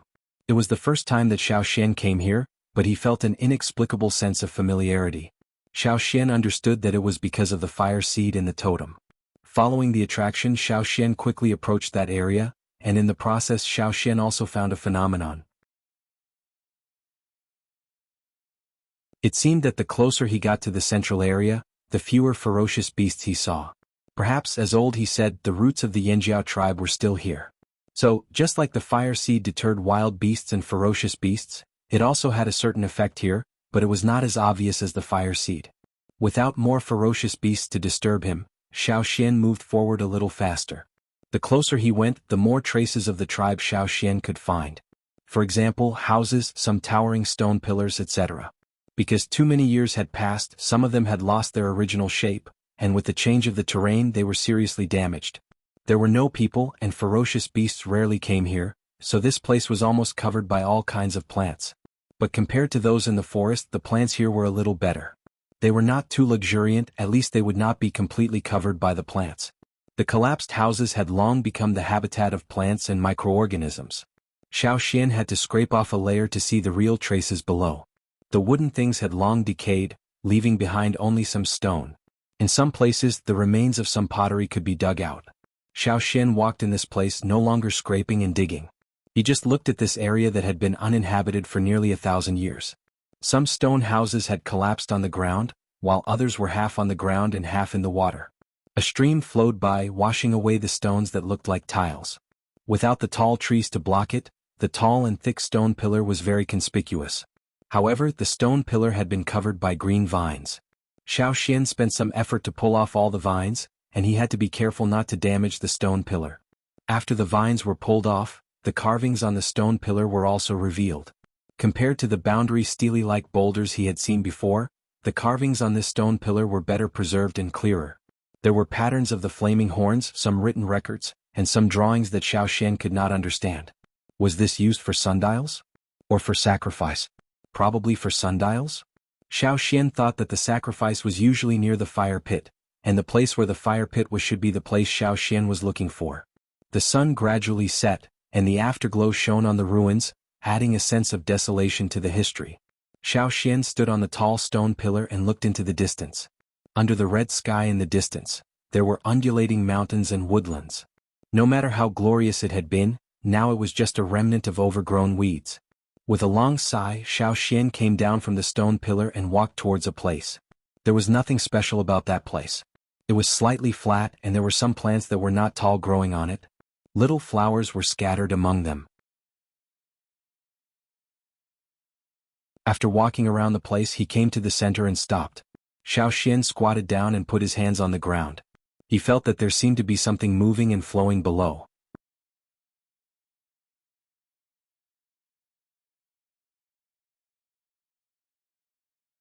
Chapter 192. The sun was setting on the other side of the distant mountain, and the light in the forest was gradually fading. The surroundings had become much darker. At the moment, Xiao Xian did not pay attention to the passage of time, nor did he pay attention to whether there was any danger around. He had a feeling that this place was safe. There would be no sneak attacks from those dangerous plants, nor would there be any ferocious predators. All his attention was on the ground under his palms. He felt a little warmth coming from below, along with his palms, along his arms, and all the way up to the totem in his mind. It stimulated the flames on the totem to roll unceasingly. The evening wind blew, and there was something different in the wind than usual. The surroundings began to quiet down. The original sounds of birds, insects, beasts in the forest, the sound of the stream, and so on all gradually faded away. Whoosh, whoosh, it was like the sound of flames jumping in the wind. But there was not a single spark in the surroundings. Even because the sun had set and night had fallen, the unrecognizable ruins had been shrouded in darkness.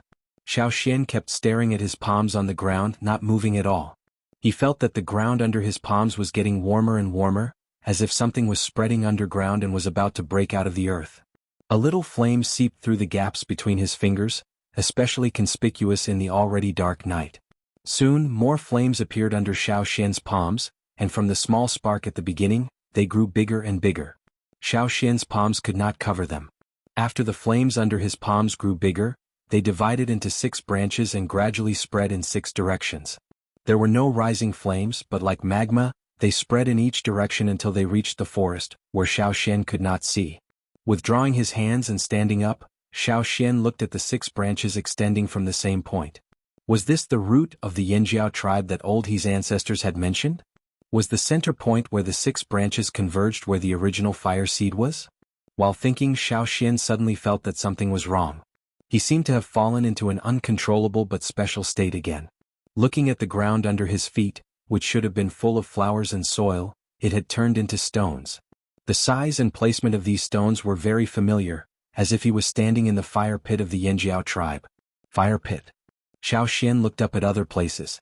The original ruins were gone, replaced by vague images of people standing not far away. Behind the crowd were stone houses that were much taller than people. Just like the murals in the cave at the foot of the Yanjiao tribe.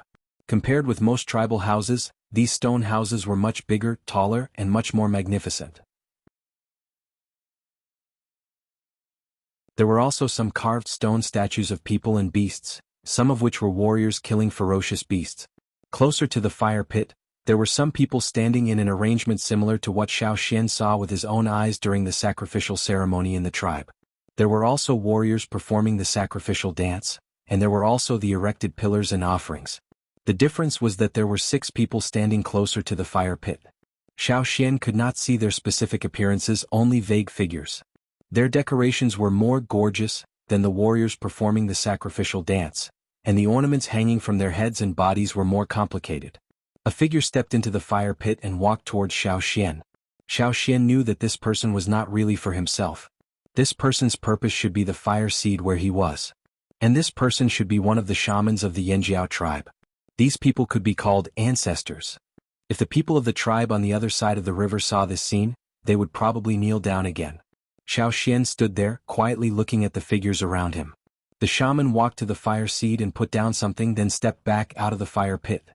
He stood by the fire pit and began to raise his arms, probably chanting. The surroundings seemed to be brighter. Xiao Xian looked around him. The flames quickly rose up and wrapped around him. Because of the sudden rise of the flames, the surroundings became brighter. The people standing not far away were also illuminated. However, Xiao Xian still couldn't see clearly. He could only make out a rough outline. Men and women, old and young. There were also some accompanying hunting dogs that had probably finished their engraving. Everyone was looking in the direction of the fire seed. No matter where Xiao Xian looked, even if he could not see the expressions of those figures, he could feel that they were all looking in his direction. He lifted his foot and walked out of the center, out of the range of the fire. Xiao Xian was like a bystander, walking in the crowd and looking at the figures around him. They did not change because of Xiao Xian's walk, because the two of them existed at different points in time. These were all reenactments of the past, just like when Xiao Xian followed the advance group into the Green Land and saw the Green Thief at night. The people standing around knelt down in the direction of the fire pit devoutly. The surroundings were covered with a layer of fire. Looking back, Xiao Xian looked in the direction of the fire pit. The rolling flames were higher and fiercer than the ones he had seen in the Yanjiao tribe when he participated in the sacrificial ceremony. The surrounding sky seemed to be burning, dyed in the color of fire. It was incomparably magnificent. This was only the first of the 3 flames of the fire pit, but it was already so powerful. What would happen when he reached the 3rd flame? When he first saw the flame of the fire seed in the Yanjiao tribe, he thought it was incredible and magnificent. But now, seeing the scene in front of him, he knew what the real flame of the fire seed was. It was like a picture once drawn on a roll of animal skin. This was the scene of the glorious era. Just as Xiao Xian stood by the fire pit in the old land of the Yanjiao tribe, looking at the images that had passed away for nearly 1,000 years, on the other side of the river far away from the central region. At this time, there were not many people in the Flaming Horns tribe who would go out. The mountain foot area was already dark. The night swallows were also flying around actively, staring at the houses, waiting for someone to come out. Then they would rush up and attack. The higher up the mountain, the more flames there were. Some warriors were burning fires in their houses. They were either cooking food or just sitting around the fire and talking. But these flames were nothing in the dark. At the top of the mountain, the shaman sensed something unusual. He rushed out of the stone house like a gust of wind and headed for the fire pit. The warriors who were guarding around the fire pit wanted to inform the shaman and the chief, but they didn't expect that the shaman had already come. Looking at the scene in the fire pit, the shaman seemed to be stunned. He stood there, his mind blank for a moment. In the fire pit, the bean-sized flame was now jumping violently. Then it suddenly rose, rolled up, and expanded to the whole fire pit. It was not the time for sacrifice and no ceremony was held. The shaman didn't even do anything. But the flame in the fire pit was burning just like the annual sacrifice after winter. And it was burning by itself. Furthermore, the rolling flames were even more intense than the flames that were ignited during the annual sacrificial ceremony. This is... The chief who came after receiving the report was also stunned after seeing the scene in the fire pit. Chief Ao's words woke the shaman up from his blank state. He was just too excited to react. He's here. You found it? Xian found the old land of the Yanjiao. The shaman knelt on the ground and kowtowed in the direction of the fire pit. In the hearts of the tribesmen, the shaman had always been a master. But now he was kneeling on the ground and crying. But no one on the scene would laugh at him. They knelt on the ground together with the shaman. Although they didn't quite understand what it meant, they had a vague idea in their hearts that made them very excited. Xiao Xian had left the tribe for a long time.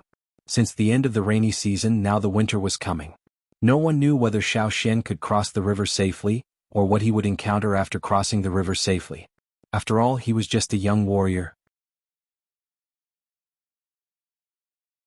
Although they all hoped that Xiao Xian could find something on the other side, they all felt uneasy. After all, there were too many dangers on the other side of the river. Could Xiao Xian solve them alone? But now, the change in the fire pit and the shaman's words told them that Xiao Xian not only crossed the river safely, but also found the old land of the tribe. Several old people who rushed over were so excited that they didn't know what to say. The people at the foot of the mountain had also noticed the changes on the mountain. The rising flames were too obvious, and the night swallows that had been flying around arrogantly just a moment ago had now retreated far away. Just like during the annual sacrifice, they were afraid. Old Ku walked out of the door and looked at the fire pit at the top of the mountain. He said to Caesar next to him, "Is that caused by Xian?" Caesar stared at the top of the mountain and looked at Old Ku. He made some noises from his nose as if he was responding to Old Ku's words. Not only did the Yanjiao tribe have obvious changes, even on the other side of the river, no matter if it was in the central area or the border area, many people had changed. Today Yin Shua had gone out to the mountains to hunt a beast that wasn't too big. After his strength had increased, Although the totem patterns were still faint, it was much better than before. Sometimes he could even hunt some beasts back for his wife and children. At this moment, Yen Shua and his family were sitting around the bonfire, eating barbecued meat and chatting. Yen Shua noticed something and looked at his arm. The faint totem pattern had actually appeared again. Moreover, the pattern was darker and clearer than before. He didn't say anything. He just clenched his fist tightly and smiled at his wife and children. His eyes reflected the bright light of the fire. I feel that the thing we have been waiting for is coming soon. On the grassland. He was lighting the fire at home and processing some of the herbs he had dug up today. He was busy when he suddenly felt that something was wrong. He didn't wake his wife who was already asleep. He added some firewood to the fire and hurriedly got up to get a basin of water. With the help of the fire, he looked at the reflection in the basin. He saw that there were some patterns on his face. The color was not deep, and because the light was too dim, he couldn't see clearly. But he knew what it was. It was exactly the same as the patterns on his father's face that year. That kind of power was real, and not the illusory and unpredictable feeling from before. It existed in his body, in every piece of flesh. Flowing by a wide river. Wooden boats that were several meters high and even more than 10 meters high were docked on the shore. Compared to the boats of other tribes, these boats were already considered luxurious. Not far from these large ships, some small, tattered boats were densely docked on another shore. Compared to the large ships, these small boats looked pitiful. Gathering on the shore next to the boat belt, some wanderers gathered there. Every day they had to work until very late before coming back. Then they all gathered here to make a big fire and get some food to eat. It was the same now. They laughed and talked. Compared to those who had nowhere to go and had to endure hunger every day, they were better off. Even if their days were not very comfortable. While they were talking, the people around the fire seemed to have seen something incredible and were all stunned. There was no more chatter and laughter. A few people who were slightly taller than the others who were topless and eating felt the strange situation around them. Just as they were about to ask, they saw that everyone was pointing at them as if they were being strangled. They couldn't say a complete sentence for a long time. However, when they looked at where the crowd was pointing and saw their naked upper bodies, they were also shocked. Their hands trembled and even their precious stone rice bowls fell to the ground. Half a bowl of meat soup spilled on the ground. If it was any other time, they would probably feel sorry for it. They would even lie on the ground and lick it, picking up the bits of meat that fell to the ground and eating it. But now no one paid attention to the meat scraps. Totem patterns. No one knew who spoke first, but it was like a torch that ignited a barrel of oil. Totem patterns. Although these totem patterns didn't last long, this night was destined to make some people lose sleep, and it also made some people have a drastic change in their mentality. And Xiao Xian, who caused all this but didn't know it, stood by the fire pit in the old land of the Yanjiao tribe, watching the scene disappear. Everything returned to the original ruins. There were no tall stone houses, no stone statues, no dense crowds, no shamans. Everyone was gone. The fire pit was not what it used to be, and the 6 extended branches had disappeared. Xiao Xian let out a long sigh. The glory of the past is gone. The scene was illusory and only he could see it. However, when Xiao Xian saw the situation on the surrounding grassland, his pupils shrank. Where the 6 branches extended from the fire seed like pulses, the flowers and plants that grew on them had all disappeared, leaving only the bare ground. It seemed that it wasn't all illusory. Just now, the 6 branches of the fire seed had really appeared. At this time, in the Wanshi tribe, which was not too far away from the ferocious beast mountain forest. There's something strange in the forest. Although it's not clear, I have a feeling that the biggest threat of the Wanshi tribe lies there. The shaman of the Wanshi tribe, with a bone ornament on his face, was facing the direction of the forest, as if he wanted to devour people. The chief of the Wanshi tribe, who was standing beside the shaman, looked at the direction of the forest and ordered the people he called over. Go get ready. Tomorrow we'll take the Wanshi beasts into the forest. You're tuning in to the Han Li's Wuxia Adventures YouTube channel. We're so grateful for your support, and don't forget to subscribe to join us on this incredible journey through captivating stories. Your generosity through donations truly makes a world of difference, as it's the primary source of revenue that allows me to expand and enhance this channel for you. Thank you from the bottom of my heart for being a part of this adventure.